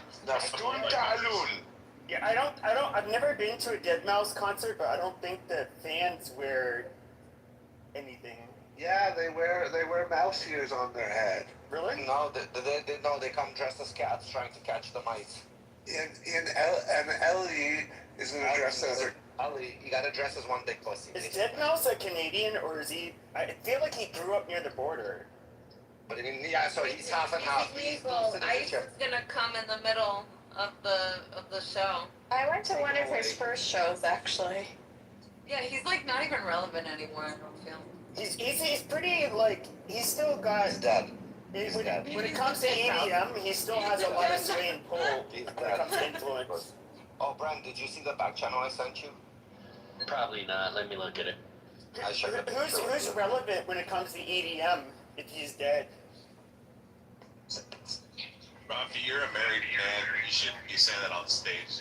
Dead Mouse was one of the last like headliners that would consistently. I mean, for years and years and years. But now today, it's just transient people that they hit the charts just a little bit and then they just we've been called never heard of again.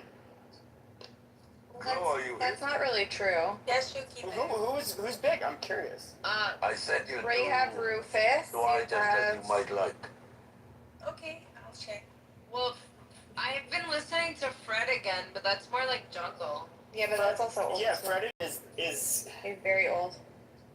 yeah, and he's also kind of I don't know how to put it. He pops in and out, but I would say Dead Mouse was definitely one of the last like consistent headliners that stayed relevant and had a big influence on other. I saw Tiesto a couple of years ago. Well, Tiesto's way older than him.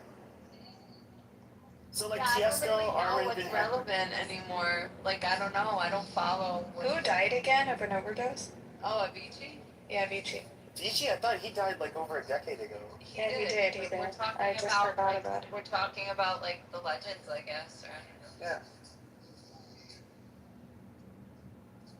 Well, it is kind of weird because it just like kind of today it seems like you get people that are relevant for a year or so maybe, and then they just kind of they're just replaced well, quickly. that's because everything is about trends and like TikTok and everything's like fast. Like What about Diplo? Diplo is always in.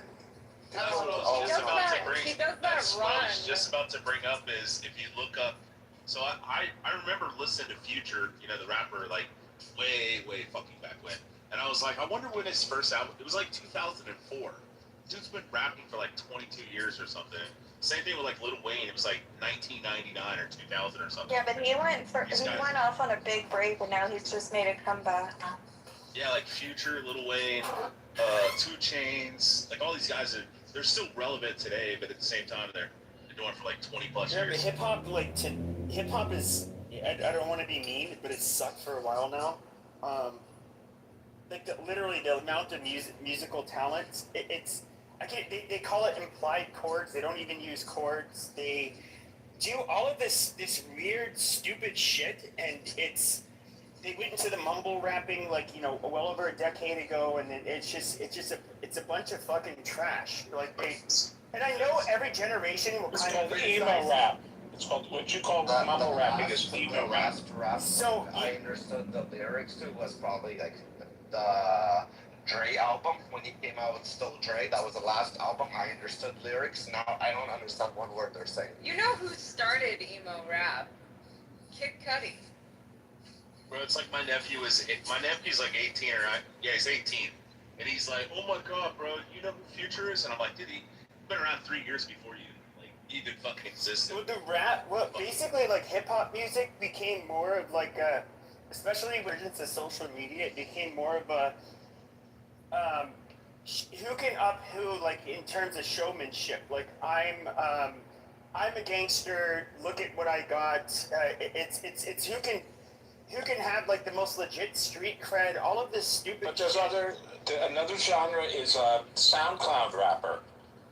Yeah, but that's also like highly correlated with emo rap. And I'm not somebody who listens to any of this rap shit. But Is there like a backpack? Is it called backpack rap? Is that something similar to? I mean, is that a term?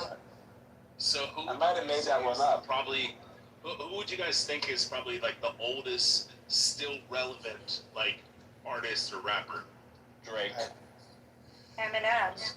Run MC. Well, Drake, how old is Drake? Is he like is he in his 30s? You think Snoop is still relevant? But Eminem is still rapping.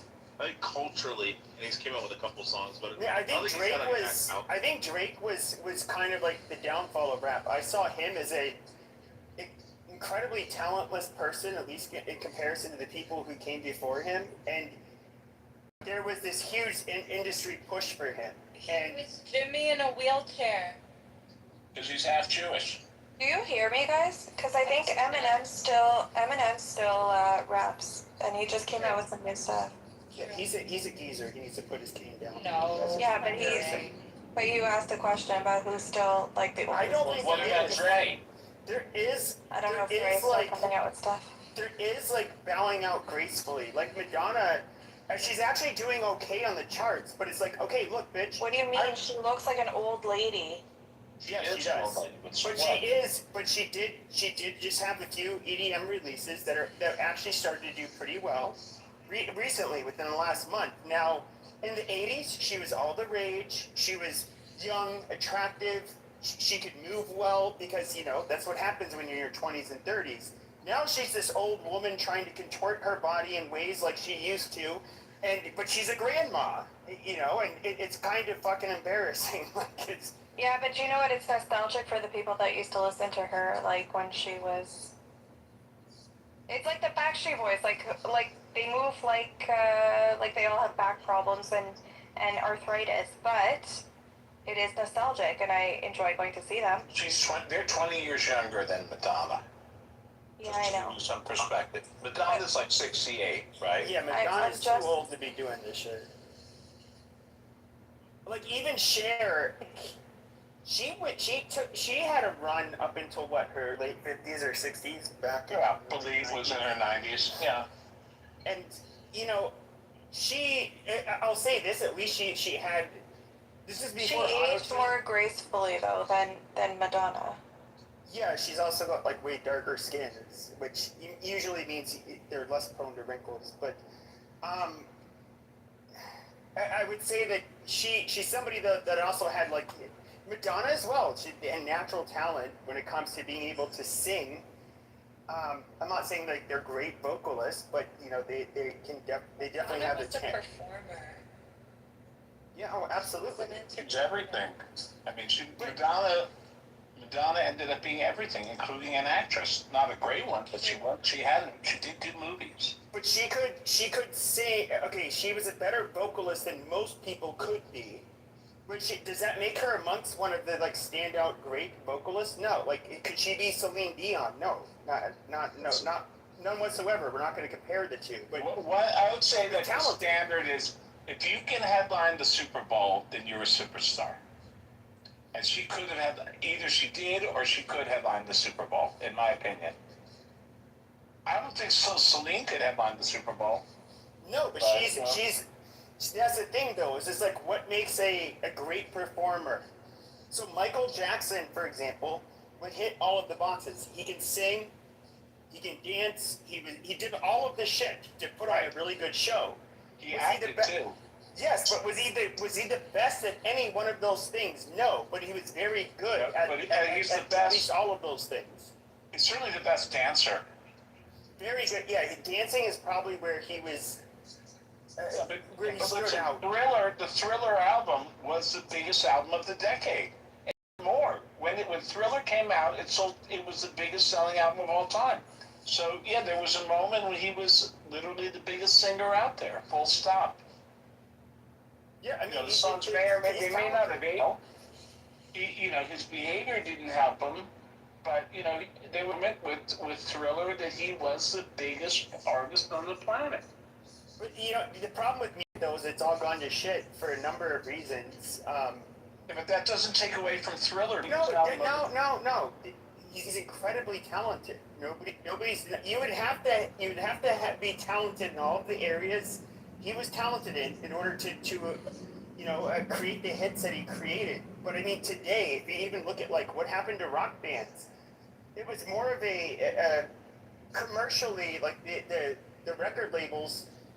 First of all, bands are notoriously difficult to fucking manage, and they want to break up. They want to do all of the shit that a group of people want to do, and so they just started going with solo artists, and then they come up with these fucking formulas, and it starts to sound like rather robotic, and it's soulless, I guess you can say, and like music is really just like sucked fucking dick. Like, I don't think it's a nostalgia to look back at whether it's the 2000s, the 90s, the 80s, every decade going back to the 50s even, and see like there was something way fucking different about these people. Today, it like the music is so fucking flat and boring, and it sucks. Yes, you could understand the fucking actual words and lyrics. I don't understand words and lyrics of the new rap songs. Seriously. Rafi, it's amazing that you understand English. You don't speak it properly. That was uncalled for. Okay. I'm not gonna lie. Rafi, I'm sorry I hurt your feelings. So like It Rafi, didn't hurt my feelings, but that was just uncalled for. Rafi, when I came on here, we like the rooms I used to do. A lot of black people were coming into my room. He's talking about rap music. So much slang. I did not understand them because it like. Do you know what speaking in code is? For example, that was one that I did not understand. Why are you speaking in code? You mean like Yiddish? Or stay on code. Actually, stay on code was how they would put it. No, it's not Yiddish. No, it's like black. This is like African American. It's stay on code. It's derived from pimp culture, but what it essentially means is that if you have an outsider, don't show your cards. Keep it private. So you're speaking to a white man. Therefore, stay on code, sister. Like you don't entertain them with certain things, and that's what a pimp would do. This is where it comes. This is where the language comes from. Is like stay on code. In other words, watch what you say to outsiders outside of me, the pimp, and my hoes. It's very lovely, but they're just like. Were like terms like no cap. Like what the fuck does that mean? You know what it means. I know what it means. Don't be no lie. But I mean, there is a lot of slang that you're gonna hear it, and you're just gonna be like, "What? I don't know how to comprehend that." And now you're fronted. Exactly. And so, no, I actually was on Clubhouse. I actually learned a lot of their quite a bit. Listen, Pepe, I give you your props, okay? But you got mad respect, mad people skills. It's not mad. And that's the thing. It's just like I didn't have exposure to it, and like anybody could. But I do remember a friend that lives in Atlanta. He could understand it. Like I remember watching a video from Atlanta. It's Can you called comprehend what they're saying? I don't understand them.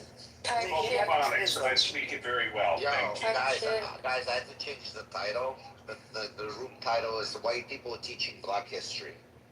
No, I'm teaching ebonics. I'll teach you some ebonics. What the fuck's ebonics?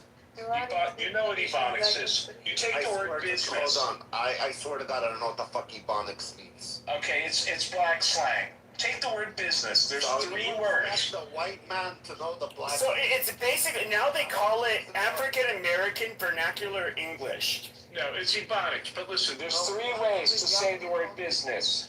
Okay? Business? No, bidne, where you put a D in it. Bidne. Is it because they have a gap between their teeth? And then another way to say it is bidne. B-I-N-I is another pronunciation of business. Those are two. Bidne and bidne. Do you know what bussin' means? I'm gonna be busting on that fool, like in other words. Or like it's bussin'. You better bust a move. You're thinking No, buzz. it's not bust a move. No. So when you say bussin', so I'm gonna be. This goes back Like to the 90s. I think it replaces like it's fire or like. You mean like busting?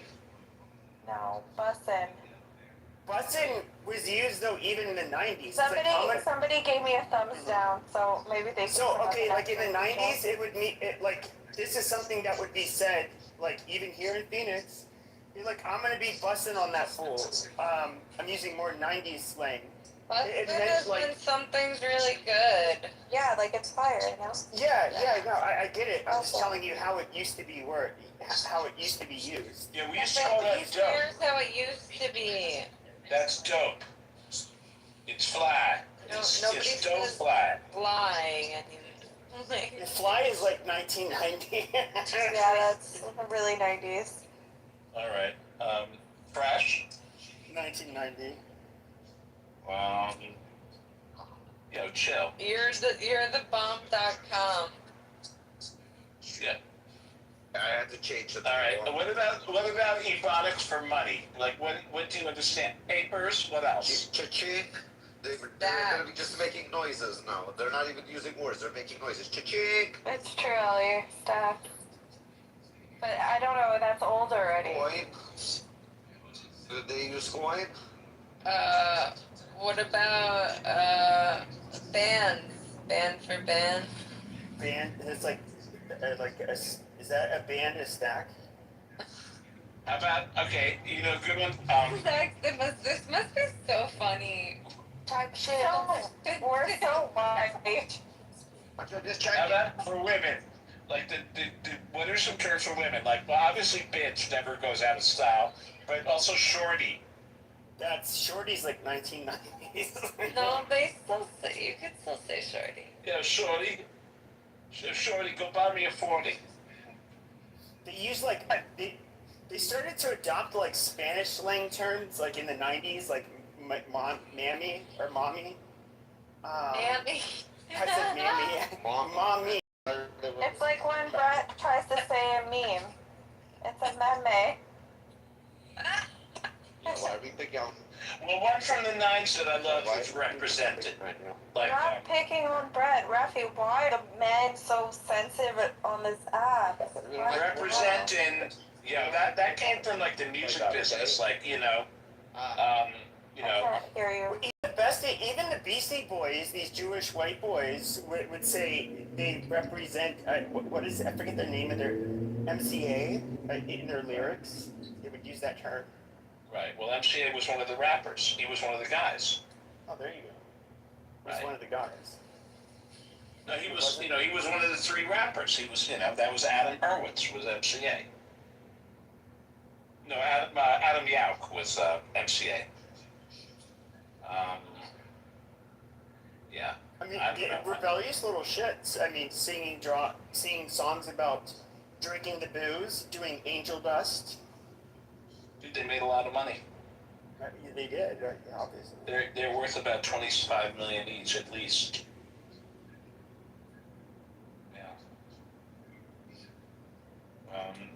Yeah.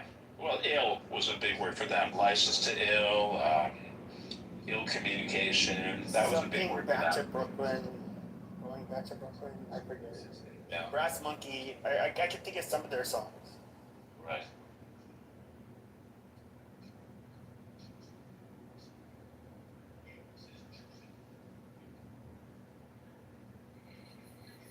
You know what's funny though is if you want to get a room, because look, there's a small schism on this app that is Jewish, and then you have the Persians, which have kind of like come into the same spaces as us. Iranians. I say Persians. I don't We're fucking not tell all me how to speak Persians. English. It's dumb.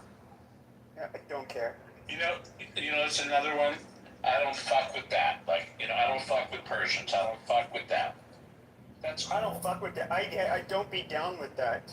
No, but now it's fuck with. Yo, I ain't fucking with that, man. But I would say so. But you want some of that Persian shit? That shit. On the English-speaking side of the app, though, the black versus non-black, or the black versus white stuff is way more. What about Cap? Yeah, Cap is big. Listen, the biggest change in Ebonics from when I was a kid is the use of the N-word. I mean, when I was a kid, nobody used the N-word. Today, it's, I mean, if you're black and you don't use the N-word, are you really black? Because it's like, it seems to be required to use it. In the 90s, it was weird because you had like the hood rats that would use it, but then you had, I guess you could say the more well-behaved black kids did not use it. Are you talking about the soft A or the soft R? The soft A. The soft A, got it. Did you miss me back? We did miss you. We missed you. We're doing Ebonics right now. Lower body. No, I missed. Yeah, but I don't Oh, think yeah, that these are eubonics. Like, I think it's just younger kid generation that uses it. No, it's not. It's actually. Ow. Remind the females why they have mods. What? Well, It's to control you, Rafi. No, it's not. It's a much more primal, primal instinct. You guys have curves. That's about it. it's the tits, okay? Exactly. There you go. I love you all. You're the best. Yeah. I'm gonna give you hearts. Hold on.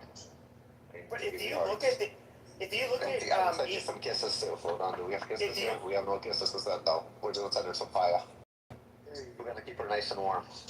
But if you look at Ebonics, so like the Scots-Irish had, for example, a lot of words, like you can look at ask, and some black people will say ax. Yeah. And that actually came from the Scots-Irish. So basically these were like people from the hills, that they were herders, they were kind of problematic and somewhat violent and had their own issues. But they came from the modern day UK. And they were pushed by the WASPs basically out into Appalachia for a reason. They thought they were, inferior trash. There were for lack of a better word. There were Scottish people before their education revolution or whatever. Yeah, well, the Scots-Irish, so like the Ulster Scots, they were a little bit different, but they would use a type of English vernacular that, in all reality, that is where black people got it from. And so, a lot of for example, the ain't, I don't do nothing, like that kind of shit that we consider the double negative. Yes, that does come from the Ulster Scots, and that is something that did. There's a reason why. There's a slight twist on the accents, but if you were to look at like redneck, or I should say hillbillies, versus what we would consider people speaking Ebonics, it's rather very similar grammatically. This exact same errors, the exact same usage of words. Of course, it's evolved since a few hundred years ago, but yeah, it was kind of taught to them. So I don't. I'm just trying to be fair here. Cap. All cap. Right. Do you hear what Trump said today? What do you say? To get real bad. What? What? So Trump said, you where is it? New U.S. strikes hammer Iran military sites after Trump warns it's about to get really bad. In quotes. So yeah. I mean, they were like hitting them for like 7 hours straight, apparently. The thing about Trump is that, yeah, I know. In my opinion, we can't take it serious, but still. But it's just like the original sin was just like, look, I don't for Iran or the IRGC. Like good riddance, get rid of them. But just us attacking them, if you don't have if you're not. Well, the U.S. has the teeth, I guess you could say, per se. But if you're not capable of using your teeth, why would you attack Iran the way you did? It's not, they obviously called their bluff. I think they're more than aware that, the U.S., at least when it comes to things, they're not. It's an incredibly unpopular war. They're not willing to allow their men and women to go there to fight the war for them. That any of our allies, they're not going to send their sons and daughters. And so, what do we do at this point? Well, actually, the tune is changing with the allies, if you haven't noticed. So after, there's even a post I posted today, Mark, for example. You're gonna piss them off. Just say nothing. Just let them. No, I'm gonna say it.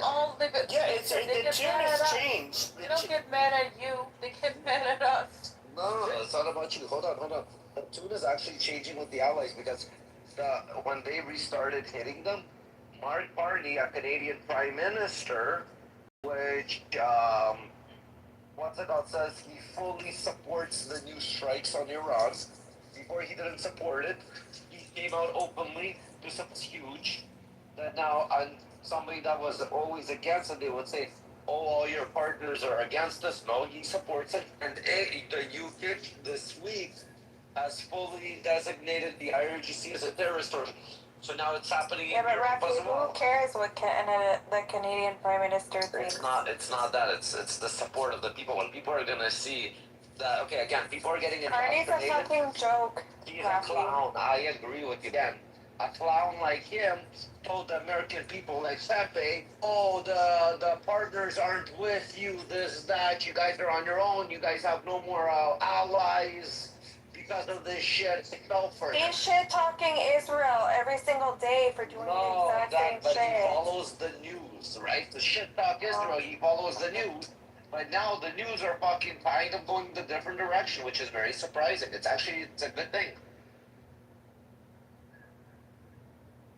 Because they're slowly gonna re-indoctrinate the support should be there. Now the Europeans are supporting. Now the Canadians are can't see nobody supports this war. And America's gonna look stupid. Well, I would say this. The thing is, though, is that almost all of us, in the West, do not support the IRGC. We understand they're terrorists.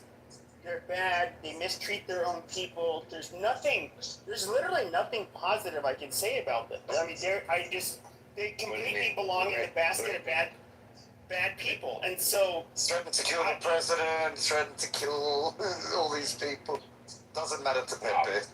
Good people. They're good people. So, but the reality is, though, is that our Westerners, and this is once again, you're trying to say like, oh, this is Pepe's belief. This is how he personally feels. No, I'm telling you about the I'm telling you about the popular opinions of the people. They're not on board with sending their sons and daughters to retarded, Pepe. Yeah, but I'm sorry, Pepe, when you sign up, Pepe, when you sign up to be in the army, you sign up to get for the possibility of getting deployed for war. So you don't get to pick and choose where you want your kids to go. Unfortunately, that was choice. Nobody made them sign up to be in the army. Yeah, usually the military protects the people, not the people protecting the military. It's very weird how it all around in the West. That the people are trying to protect the military instead of the military protecting the people. How the fuck you guys are working everything backwards lately in America? It's becoming funny. I'm really tired of Americans bitching about going to war. Every generation of my family, from the very fucking beginning, and I am not exaggerating, before this place was a country, went to fucking war. Yeah, exactly. Do you think Israel is happy that their kids are going to war? But it makes the man. It makes the man at the end of the day. Well, it makes you keep a country. Exactly. And they're all upset about, threatening President Trump's life. Okay, but like nobody looks at like all of the lives that were lost and taken on October 7th. Come on, forget about October 7th. So it's okay. Hold on, it's okay to start a war because of a threat on somebody's life. But when actually lives were taken, you shouldn't start a war for it. First of all, you're wrong. Because I don't. If I'm not a Jew and I'm not connected to Israel, I shouldn't give a fuck about October 7th. Exactly. Correct. Yeah, stop using October 7th. Rafi, but you're not listening to what I'm saying. Is people are judging Israel. Shut up, let me finish. Let me finish a fucking sentence, and then you can reply, Rafi. Okay, go. Go. Shut up, or else I'm literally gonna move you into the audience if you don't know how to mute. None of this shit. Okay.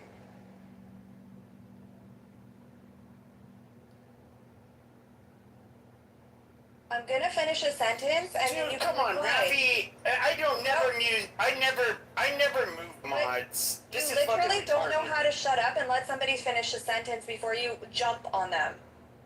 I understand, but you never fucking move another mod into the audience. Anyways, finish up. Whatever.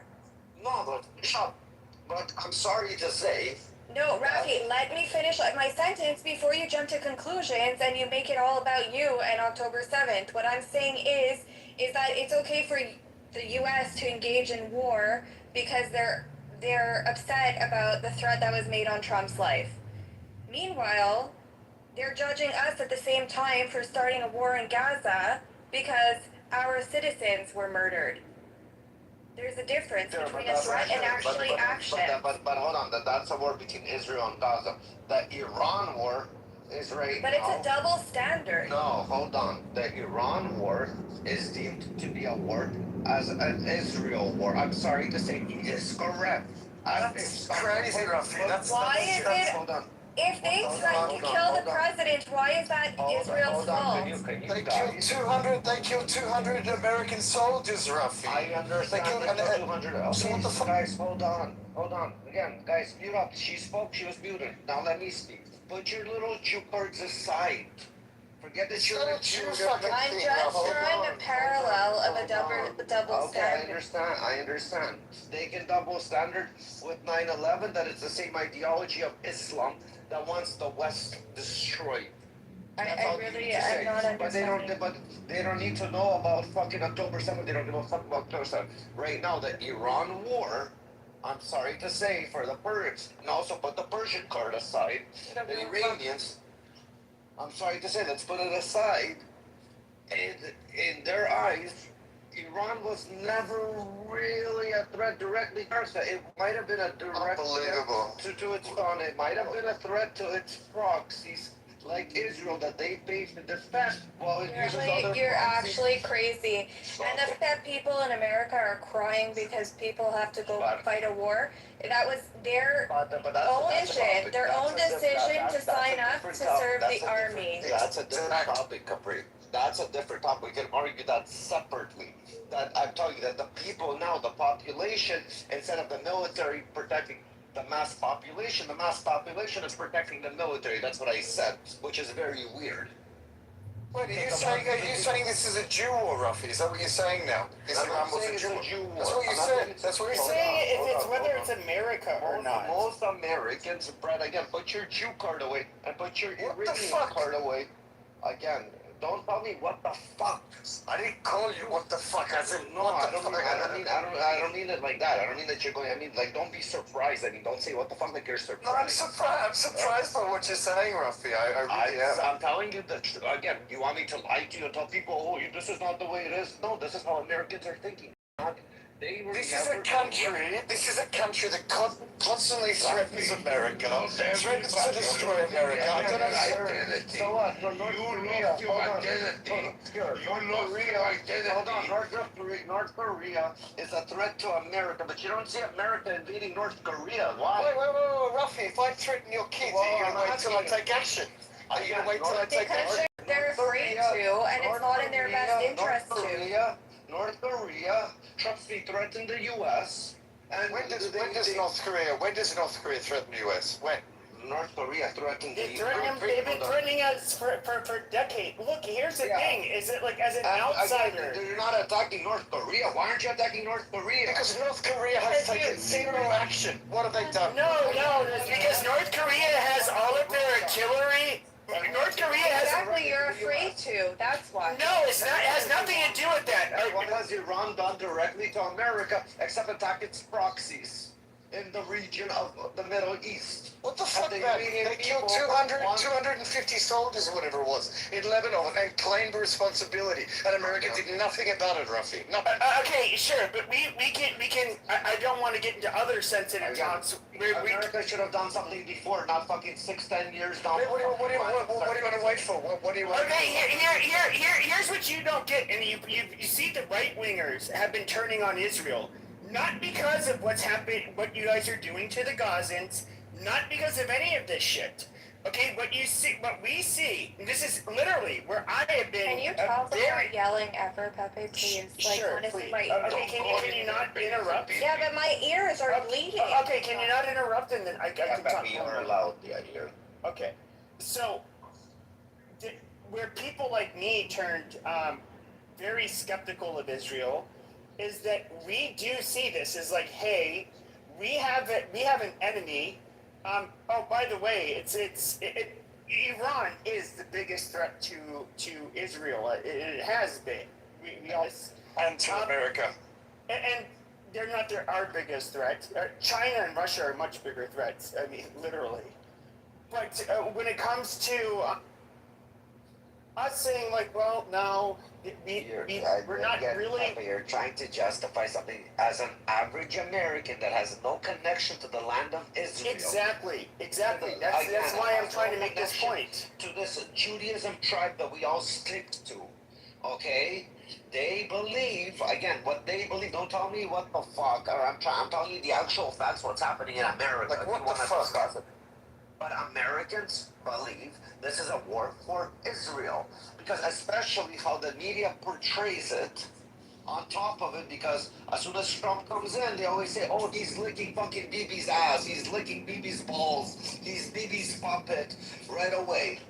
And you know it's true, and Americans are eating this, sadly to say, and you're not going to change people's minds on Clubhouse to think otherwise, because you're sitting here with fucking 6-7 fucking Jews who say, no, it's a war for everybody. They don't see it, it's a war for the... Yeah, but Rocky, maybe you don't say it the same way. American citizen, you don't say it the same way as us because you didn't grow up with a connection to Judaism and Israel. That's why I said, this is where... That's why I said, put your Jew card aside, put your Iranian card aside, and now the average American. No. You just admitted you weren't. Rafi is correct. Rafi is correct here because they have no connection to that land. Yes, they have no connection because the average American never felt. I'm sorry to say, other. But they think that it's okay because their president was. Rafi, their president was threatened. It doesn't matter. We're not going to go to war for that. Each other's but Trump will send his people to war for that. No, we're not going to. No. Oh, okay, Pepe. Again, every president does different actions. Every president attacks a different country, whatever they're interested. They had some agreement until they decided to threaten him, and now there's no longer an agreement. timeline how it all unfolded, because people were mad at what happened in Gaza, that they were getting indoctrinated. That average American, uneducated American, or educated American that has been pushed the fucking propaganda into their head, that the Jews are attacking the Gazans, so the hate for the Jews came, and then Trump comes into power, okay, and apparently out of nowhere Trump goes into war because their interests are aligned with Israel when there's already built up America for Israel that was under different administrations, that wasn't stopped. You're talking about a bunch of ignorant ignoramuses. You ask the average American where sole career is, they'll say it's in a state in America. They don't know shit from shit. Okay, no, that's not true. That's not true. That is fucking true. I've seen it. If you're telling me you saw a bunch of retards that were cut video clips on YouTube, whatever, and they showed you a bunch of retards of Americans, they are Americans. Okay, so if they are. Okay, so why do you expect them to be smart about this war if you just said you saw stupid people? Can I say something? You just contradict yourself. Can I say something? Yeah, go. I think generally speaking, preventatives are not very popular. In fact, I think that relates to what people are thinking in the US. We should wait until they blow us the fuck up and then we should do it. What happens? You don't understand. We have over 20 years of experience in the global war on terror that absolutely helped nothing. If you want to ask why we are hesitant to get involved in Middle Eastern wars, it literally has to do with our recent experience. Pepe doesn't want to lose soldiers. Pepe who doesn't want to lose soldiers. We volunteer. Listen, Sydney died and they were very quick to say that they were responsible for his death, whether it was true or not. So prior wars, people like Pepe were patriotic. But I'm sorry to say, America in the Middle East doesn't have the best track record.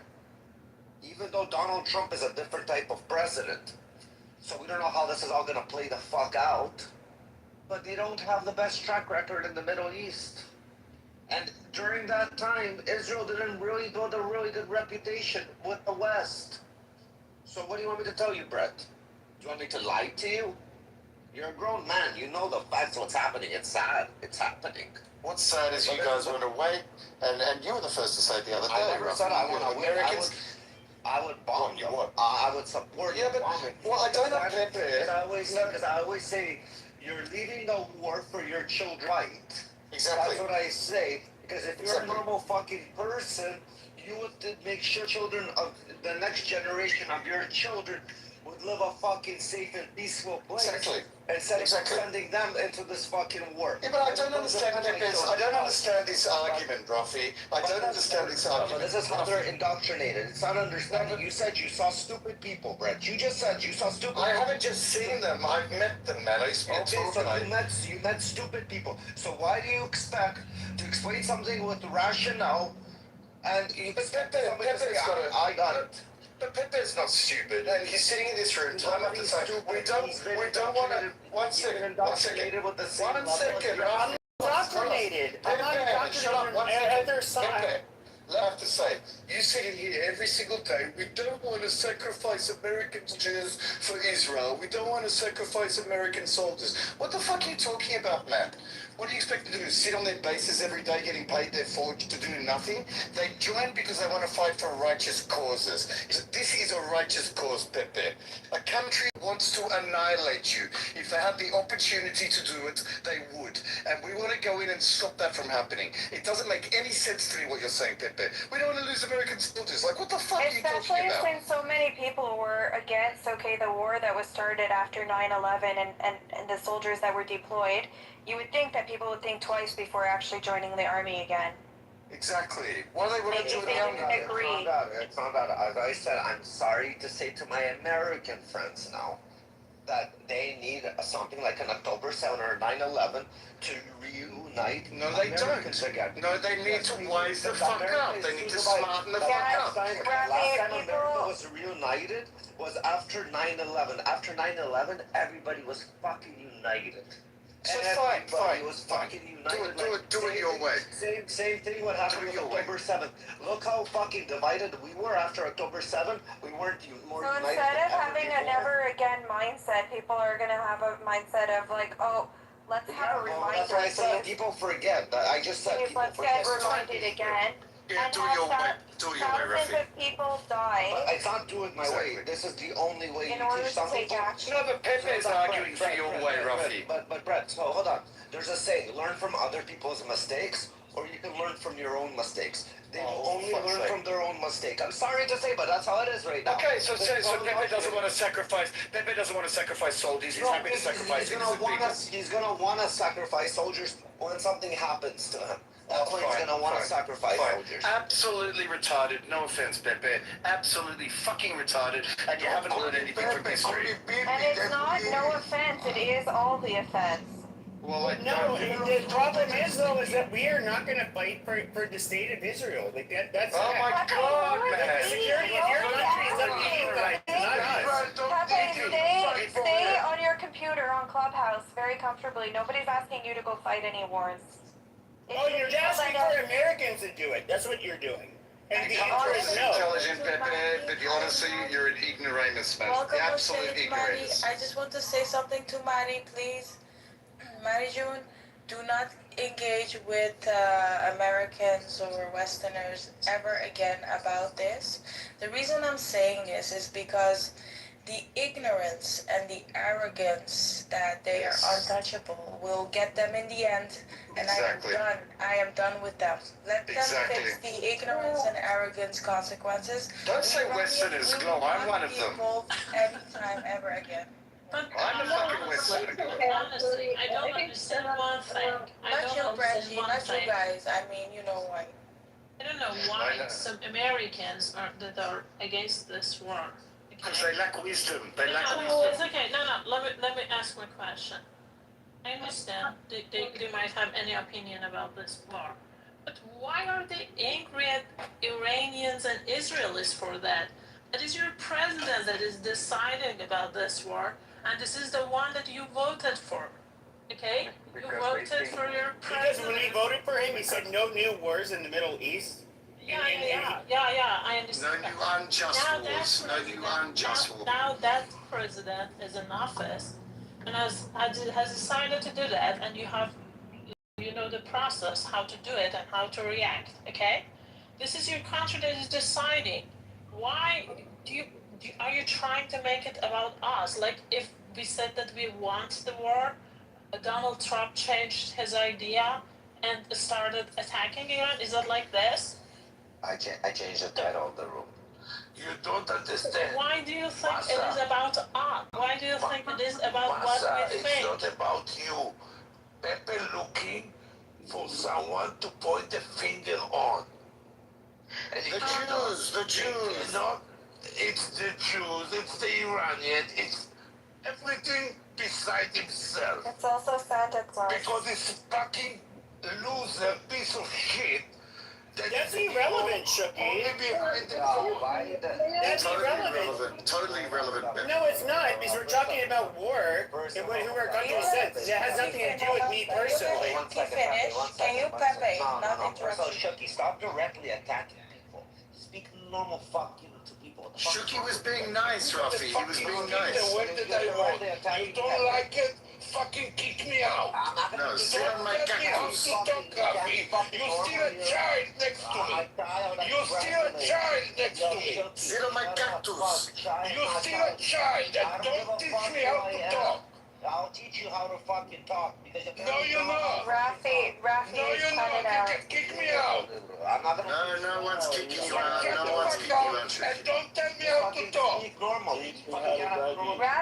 Rafi also realized, okay, that he grew up in the country. His kids serve in the army. That's why I said put the Jew card away. No, It's stop. not a Jew card. What are you That's saying? what I'm talking. We're fucking talking The fact that about. you don't believe in your Judaism, this is your fucking problem.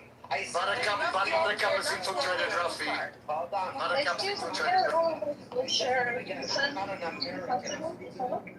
Yes, Mary, you can. 1 second, give me a second. Again, as I said, I'm 100% for this fucking war. I'm 100% for this war fucking yesterday, and I'm Yeah, but don't control people and how they talk, though, But I Rafi. don't know, but people are, again, getting emotional. And I'm explaining that the... And we have all the right to be emotional. They raped our sisters and our daughters, and they killed Rafi, the same way...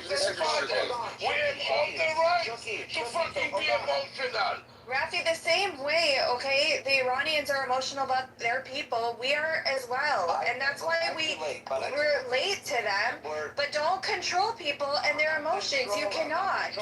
You cannot, Rafi, because you cannot relate, you fucking grew up in Canada. Whiny. Oh, now we... Rafi, you spend too much time with Buttercup, Rafi. I feel like you spend too much time with Buttercup. Honestly, I listen to you guys when you guys are all together in your fucking echo chambers. This is not about echo chamber, Rafi. You keep saying Juka, Juka. This is literally an echo chamber. Yeah, it's an echo. If it was an echo chamber, Pepe, you wouldn't be in It's not your here. narrative, and you're not happy with it, that's Because why. again, we're speaking on Americans. An American is not a Jew. An American has nothing to do with Israel or Iran.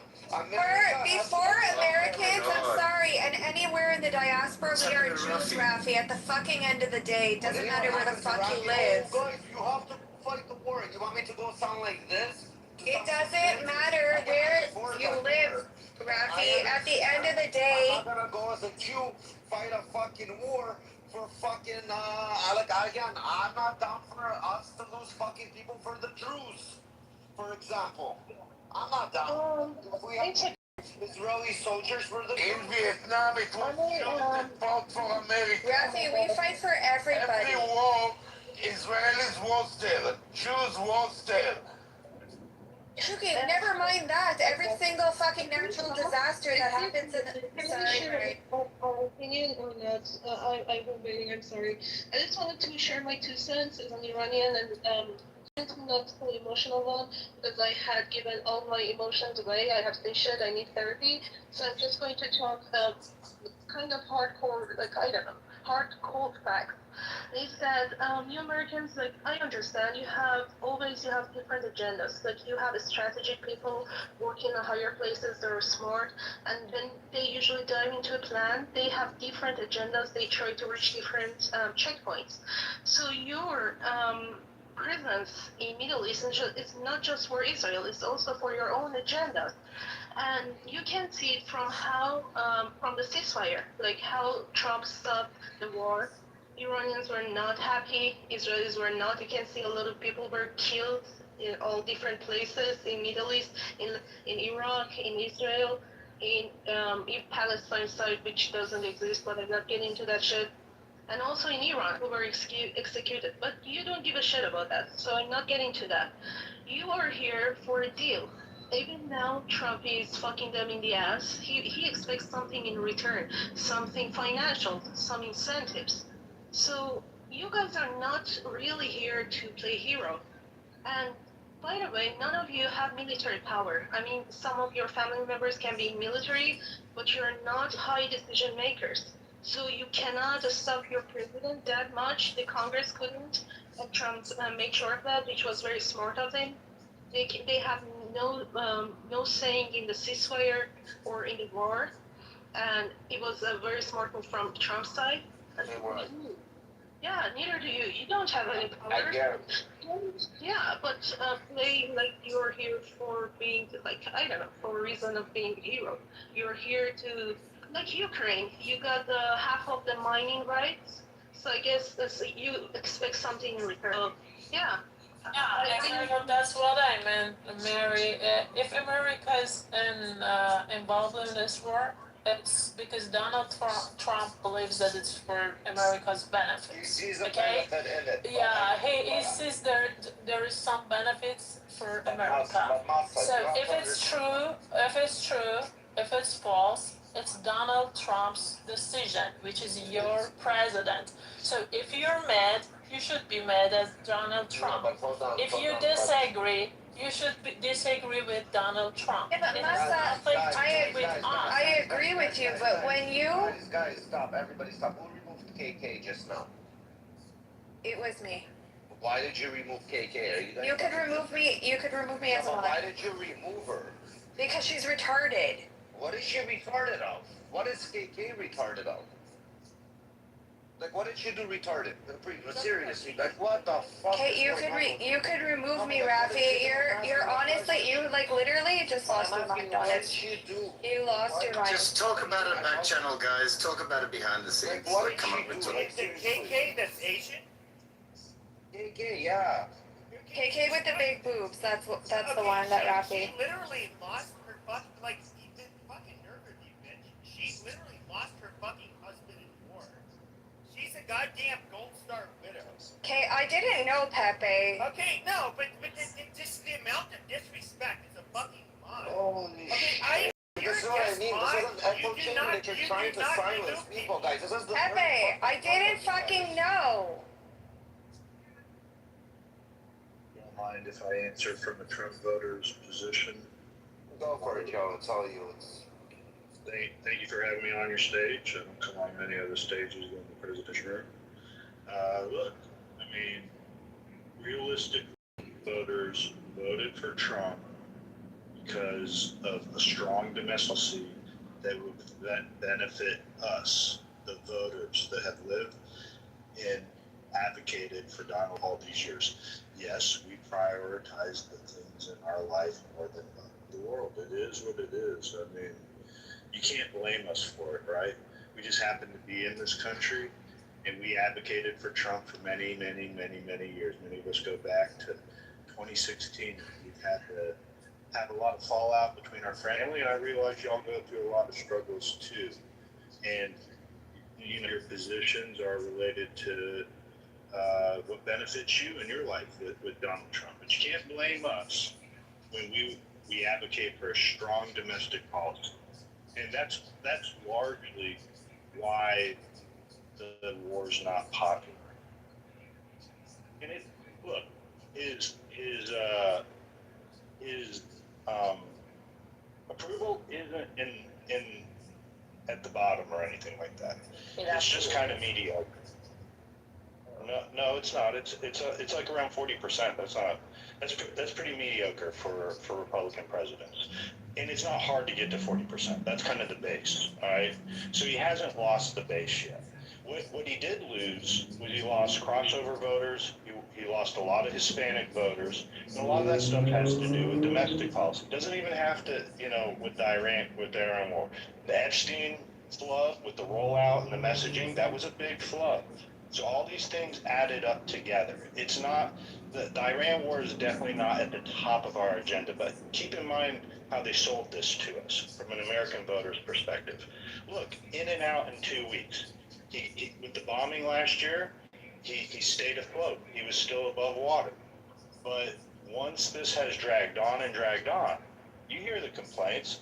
How many times does he have to say the war's over? But I get it. I'm realistic with it. And I'm a politico. And look, I pull red no matter what. I'm going to support Donald Trump. It'd take a lot more than this for me to give up on him. Even though I'm a dub, I don't want wars, right? Realistically, I don't want wars. I would hope the Middle East gets their shit together and starts policing themselves. But if you want to know what the agenda is really about, it's about saving the pedal. Because if we lose the petrodollar, what we here in America, we know of our life will change significantly, and maybe across the entire world. But the global economy, like it or not, is because of the American Navy. We're the ones that have largely defended all the trading routes. So it's really important for the whole world, as we know it, that America stays strong. And that's kind of, look, I get it where y'all are coming from. I'm sorry if y'all have any animosity that we don't have the same. Why do people keep saying that? Listen, we know America is here for their own benefits. Okay, we know damn well, you know damn well, we all know, we're not stupid. And we know that, exactly, and that the Americans voted for this as well. We know that too. Okay, Americans voted for this. Okay, and so they're here for their own benefit, and that's that. Don't be sorry for us. Stop addressing us, please, as if. Just don't. Like we're stupid. Okay, cool. I mean, I'm not talking to you like you're stupid. Then why are you surprised about many Americans not supporting the war? No, we're not saying anything. Guys, Mary just said exactly said what you said. 1 second, I need to interrupt the room. Guys, I need to interrupt the room. I'm going to be opening up another room, and we're going to have to migrate, guys, because I want some people to return. But yeah, guys, we're going to open up another room for us. Pepe's going to jump in and post it on the Jumbotron. Just migrate there, and it's going to be a sick conversation. Give me a second. I'm just saying that Mary said the same thing as you, Joe. She said the same thing. Cool. I mean, should I have not spoke then? No, I just mean people. I respect what Joe just said, Glow. I don't know why you got defensive. I respect what Joe just said. People being sorry for us. You don't need to be sorry for us. Just don't. Well, we need to be sympathetic to the cause, Glow. It's not about being sorry. What Glow meant was condescending. Like, we understand we have one of the highest IQs in the world, but the IQ doesn't count because we have different types of intelligence. But what she meant is that we understand because we have been fucked over by USA before under a different party, which was Democratic Party. They always fuck everything up in the Middle East. So that's why we were kind of happy that Trump got here. And he made one little mistake, and that was giving a chance to the mullahs. Like, he was saying that he was testing them, but dealing with them actually, like, I understand that he wants the Arabs' business because a lot of Arabic countries started buying weapons from you. He got $19.1 billion deal with Qatar over buying like a foreign direct investment, FDI. So I understand that this war can be kind of like a showcase of weapons for Arabs to buy new shit. But at the same time, we understand all of this. We have to, because our existence depends on it. Israeli people existence depends on it. So we understand that. And yeah, I think that's what Glow meant. And what Joe was saying that actually makes sense, and it was very similar. Like, it resonated with me, and I understand. But I think the mistake with America is that they are staying too long in the Middle East. That was your first mistake with Afghanistan and Iraq. And I think average Americans agree on that you have stayed too long. And you should have finished the job way sooner. I understand that these fucking mullahs are like fanatics and it's very hard to do so, but I think you should never make a deal with them, even if it gives you Arab business or something. I'll tell you what, guys. Okay, so the link, I'll give you guys a few seconds. The link is above on top of the civic room. And for those of you that are in here, that KK, especially for me, we big. She gave me on the sacrifice. She's been raising her children with that she had with that man.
That's why they killed Charlie Kirk, because they wanted to stop younger people. The question is, what's the majority middle class? So, no, so what happens is based on knowledge, I mean, because we don't speak from personal experience as an American, you get this like downfall of like righteousness or we need to go out and make this world better for us, and like it's like all scary to us. And then anytime you put any type of money in this aspect of life, there is here's what you want because taxation is It's not about money, Bliss. It's not about money, Bliss. It's not just about money, Bliss. I was thinking a big portion of it is due, really due. It's really what happens. It's a big part of it. I agree with you. Listen, And speaking from experience, I was a cleaning person. we study all our life to get a good job, to get paid well, and then you start taxing me, I'm gonna do switching parties. I never had We got tear gassed, and then like instead of all these release, That's the new thing. night protest, and then and then became an adult and actually had a decent job.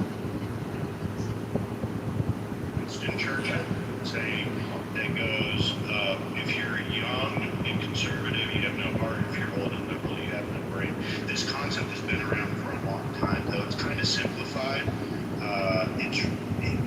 Look, you got duped when you're younger. I've been voting Republican and I'm conservative all of my life, but you can call me a cold-hearted Republican, but I just didn't fall for the lies. However, what they've done, and they've done this in our country before, is to replace the liberal voters, because yes, it is pretty natural for when people are younger, they vote Democrat or left, and then as they get older, they start to vote more conservative because they want to hold on to the life they grew up in. That's really what it's all about.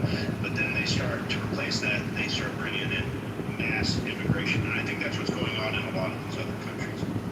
Yeah, that's happened all over the West. Look at Europe, mass immigration. Look at Canada. It's another division of Europe. Just look at America. There were fucking a million immigrants a year. In the past fucking, I don't know how long. The past 5 to 7 years since fucking Trudeau took office. And we have a liberal party. So that's why you're American, you should listen to an immigrant telling you you're divided because he's the one that's really trying to divide you. Some of us are immigrants. I'm not talking about you. Some of us are immigrants. So the problem is, it's the people themselves, because you choose as an American people to bend the knee and to let them, and you choose not to allow them to assimilate into your culture. You say, you know what, we should learn about other people's cultures, you start to assimilate into their culture. That is American because that is an American because by you assimilating into their culture, when they come into your homeland, they have to, like when we came, when we migrated, we had to assimilate. We didn't push the narratives. I want Russian in schools. I want fucking this, that, no. We worried about the language. We opened up a business. We paid taxes. We assimilated. But now what we see is that the people are coming into the country. They're forcing the population to basically make them feel comfortable and say that we have to now assimilate to them. KFC becoming halal. KFC becoming halal in Australia, for example. Forget about KFC, they made Wendy's halal, which the main burgers, the fucking baconators, the cross-contamination, I don't understand. Yeah, I think you say refuse rights, okay, everything you say, this part is right, but let me tell you this, the system that exists in America is self-healing, self-correcting, that's what I like about America. So even if such issues occur, it will correct itself. Alhamdulillah, inshallah. Think about this topic. I want you to go on YouTube right now. It's about a 20-minute documentary. It's a scary fucking documentary.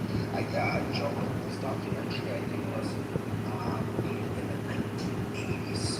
Okay, so this documentary was made 40 something years ago, right? Joe, sorry. Yeah, it was in the 1980s. It's well worth watching. Very vivid. I actually saw it on the internet 15 years ago. Can you write it in the chat? Roughly, can you write it in the chat? He says that Egypt, how he said Russia's gonna fuck America. This is what's happening today in America.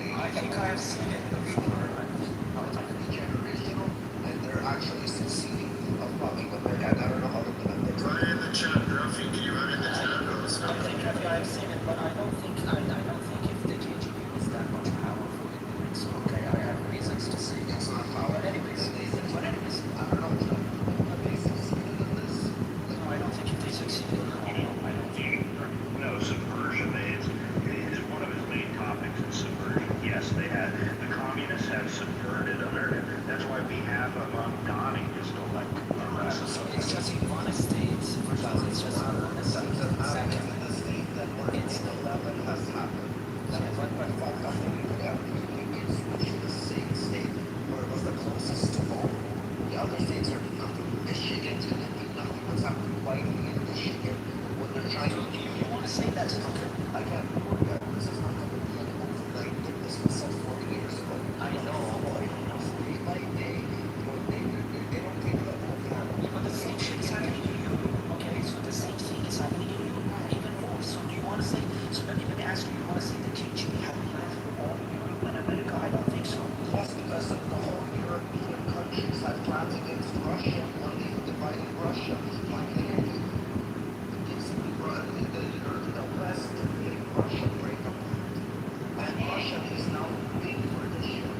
The KGB, I'm sorry to say, it's part of your logic. Nobody made Russia. Why do you think that way? Where is your delusion? Nobody made Russia that way. So the USSR collapsed. Somebody's never finished. USSR collapsed only because it didn't work. Nobody wanted to. I don't know why your mindset is like this.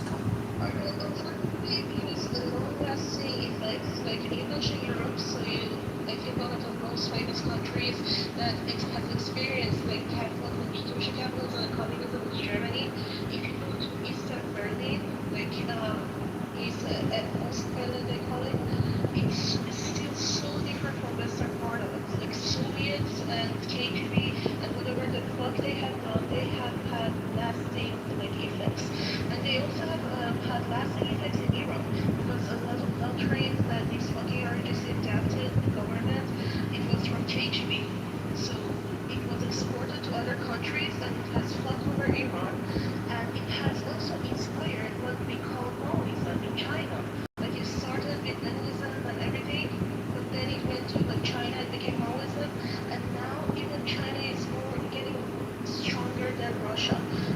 Yesterday I read an article about how China is trying to assimilate certain communities in Russia because Russia is becoming weaker, so they're kind of taking this opportunity to invade Russia from within. So we have to be worried about like not just KGB, but what it represents and what ideology creates these kind of doctrines and organizations. And I think the most important part is how they are inspiring other fuckers, like how they inspired like Cuba. And Cuba has been fucked over. It used to be very nice, but it has fucked over Cuba. It has fucked over like China, Iran, and all still Eastern Berlin. So I think that is what Rami and Liz have experienced in Soviet. But I have to emphasize one thing. I don't believe in theory of conspiracy. I do think, of course, I do accept that countries try to plan for other countries. Yes, they make some plans. But I don't think if a country gets fucked over, it will be because of another country. Okay? It's not a conspiracy so much as actually they cover what they've been planning to do. So they sort of listen to those laws. So they would actually have families and agents in other countries who have their kids there, their kids who would look at that as intelligence assets. You don't understand. It's like generational, and it's something that they pride themselves in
last 20 years, 30 years, is this affinity now.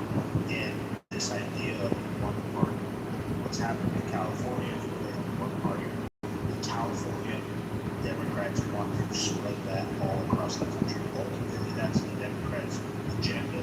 They have been bringing in this immigration largely because they want to create an underclass. And it's the red-green alliance. So it's the alliance between the communists that mask themselves as socialist Democrats, socialists, or as Democrats, and then also with the Muslims and the idea that we can merge these two together. We have enough influence and power to take power. That's exactly what's happened. That's exactly what's happened. It's our money because it's This was not a movie. This was set by a KGB agent, and they received a reflected from Russia, and he went on an interview, and then he said this, and then all the money intelligence, this was said that he is this. Okay, isn't it interesting? Let me ask you that, because isn't it interesting that KGB is so strong that plans everything? One agent flies, frees the country, they don't know about it, and he comes and he does an interview and he says all of these plans, isn't it? Yes, and all of these plans that he said are happening in 2026. Okay, let me tell you, I want to ask, I don't care how much, I listen to you, listen, I don't believe in the books, don't get me wrong, but I don't know how a person that said something in the 80s, also, okay, cool, I would watch it, let me tell you, if you want the timeline, I would believe it right now. Okay, also, in many of these, Something to that, it's not something, this is not something that we have experienced it firsthand. yeah, but I wanted to actually read on that, but I think Mary said it. So we have many people in our country saying that the 1979 revolution was planned, it was Jimmy Carter, it was Guadalupe discussion, it was not like that. I don't believe in theory of conspiracy at all. I think, of course, people take advantage. It's just like, imagine you have a problem with your wife, and you go to a lawyer. The lawyer will take advantage of you, but the problems were not created by the lawyer, okay? The lawyer will take as much money as possible. So outsiders will take advantage, but it's not like you think somebody has a plan. It's not a conspiracy, it is political strategy, and it happens just gradually and naturally. From a certain political group, it's not a conspiracy. Yeah, I just have to say that you mentioned the creation of Islamic Republic or 1979, and it's actually referring to the intelligence service, like the methods of interrogation and how they torture people. And this is actually based on a book, and there were a lot of people defecting, like from what do you call it, the KGB, and Putin himself. He actually sold out a lot of his hirings, and that's how he survived it. It was actually I'm not going to do that, but you have to read history, you have to read certain books. I'm not like an executive that tell you to read books or something, but when you get your facts together, historical facts together, it's not conspiracy theory. I'm not about evolution. I'm basically talking about intelligence, about the system that they use, and it has been used in a lot of countries.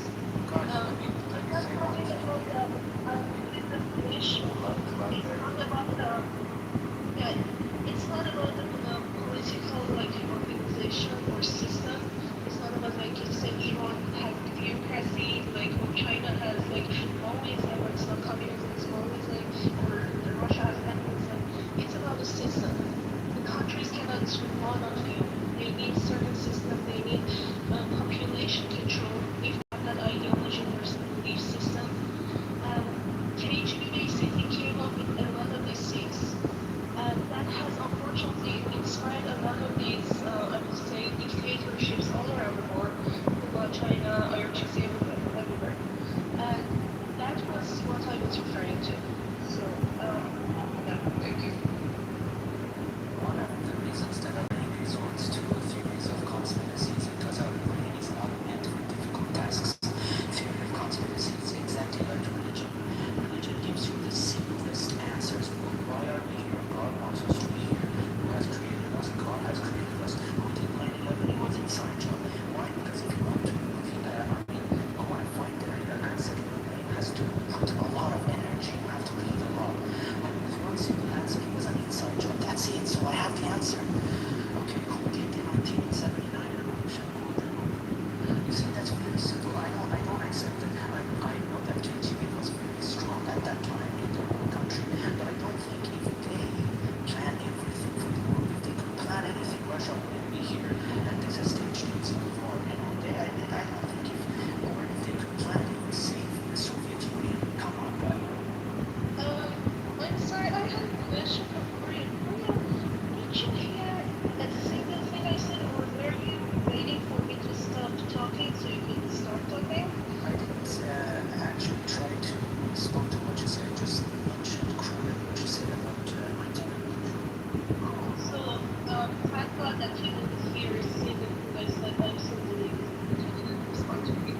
as an artist, to explain that he wants much, he wants free. It's an interesting video. It's very educational. You don't become a stupider.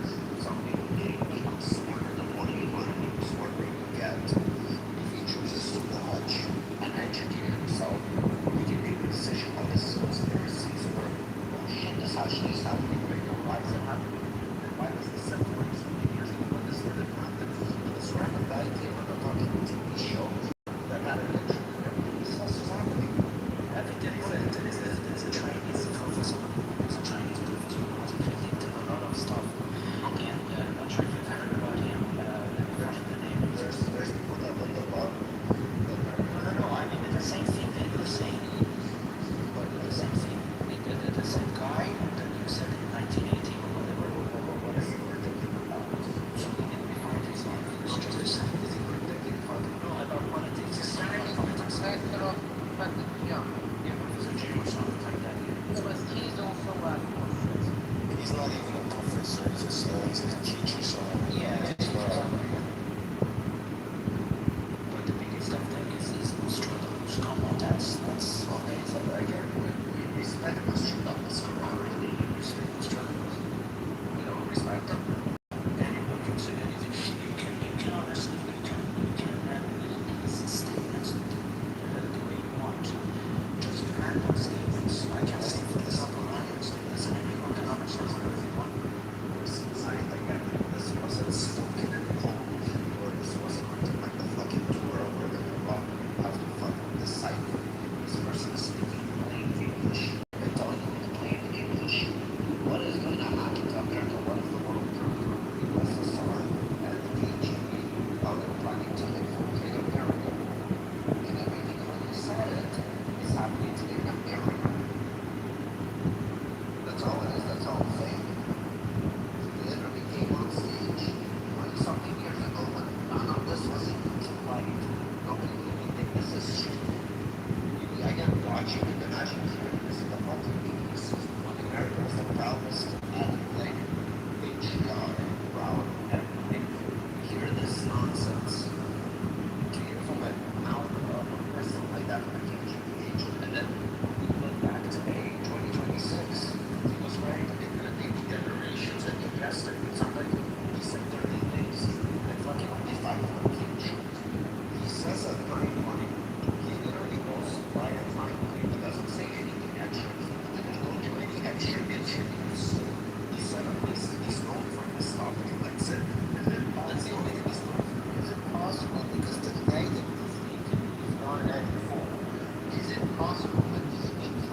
Sorry, stop me.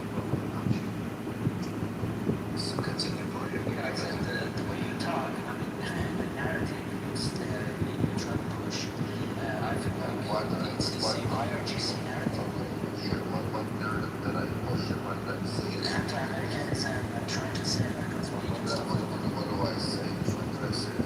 I'm just pointing out what's happening in America today. IRGC points out also the same thing. That's what I'm saying. The topic was you said it's divided, but it's not divided. Exactly. Again, Americans are divided by politics. Like never before.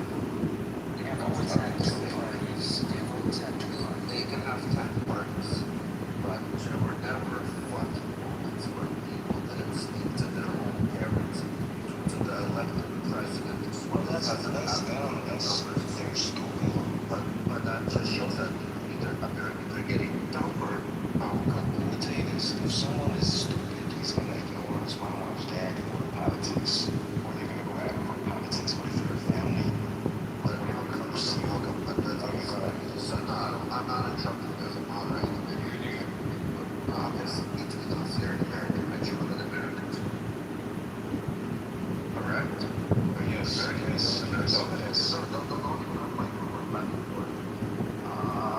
What's it called? I wanted to ask you. How old are you? Like in your mid-30s? 20s. Your early 20s.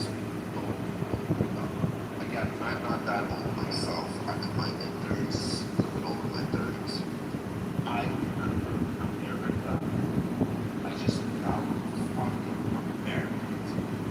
Where you go, all Americans had fucking chests out. They could literally chest out. America was, I don't know how to fucking explain it to you. Like, you hear America, you miss yourself. Everybody wanted to be either American or somehow in America. Everything, the trends, the fashions, you name it, all from America. Everything was just America, America, America. It wasn't even like European. I want to be European. Back in the day, you would say, I want to be American. So anyways, America was never divided. George W. Bush won. I didn't hear people crying. I didn't hear people talking to people. Obama, the vision started to happen. I think under Obama, that's when all the vision started to happen. After him, he just started doing shit. And when Trump won, people were fucking suicidal. People didn't want to talk to the doctors. People were talking to the doctors right after the elections.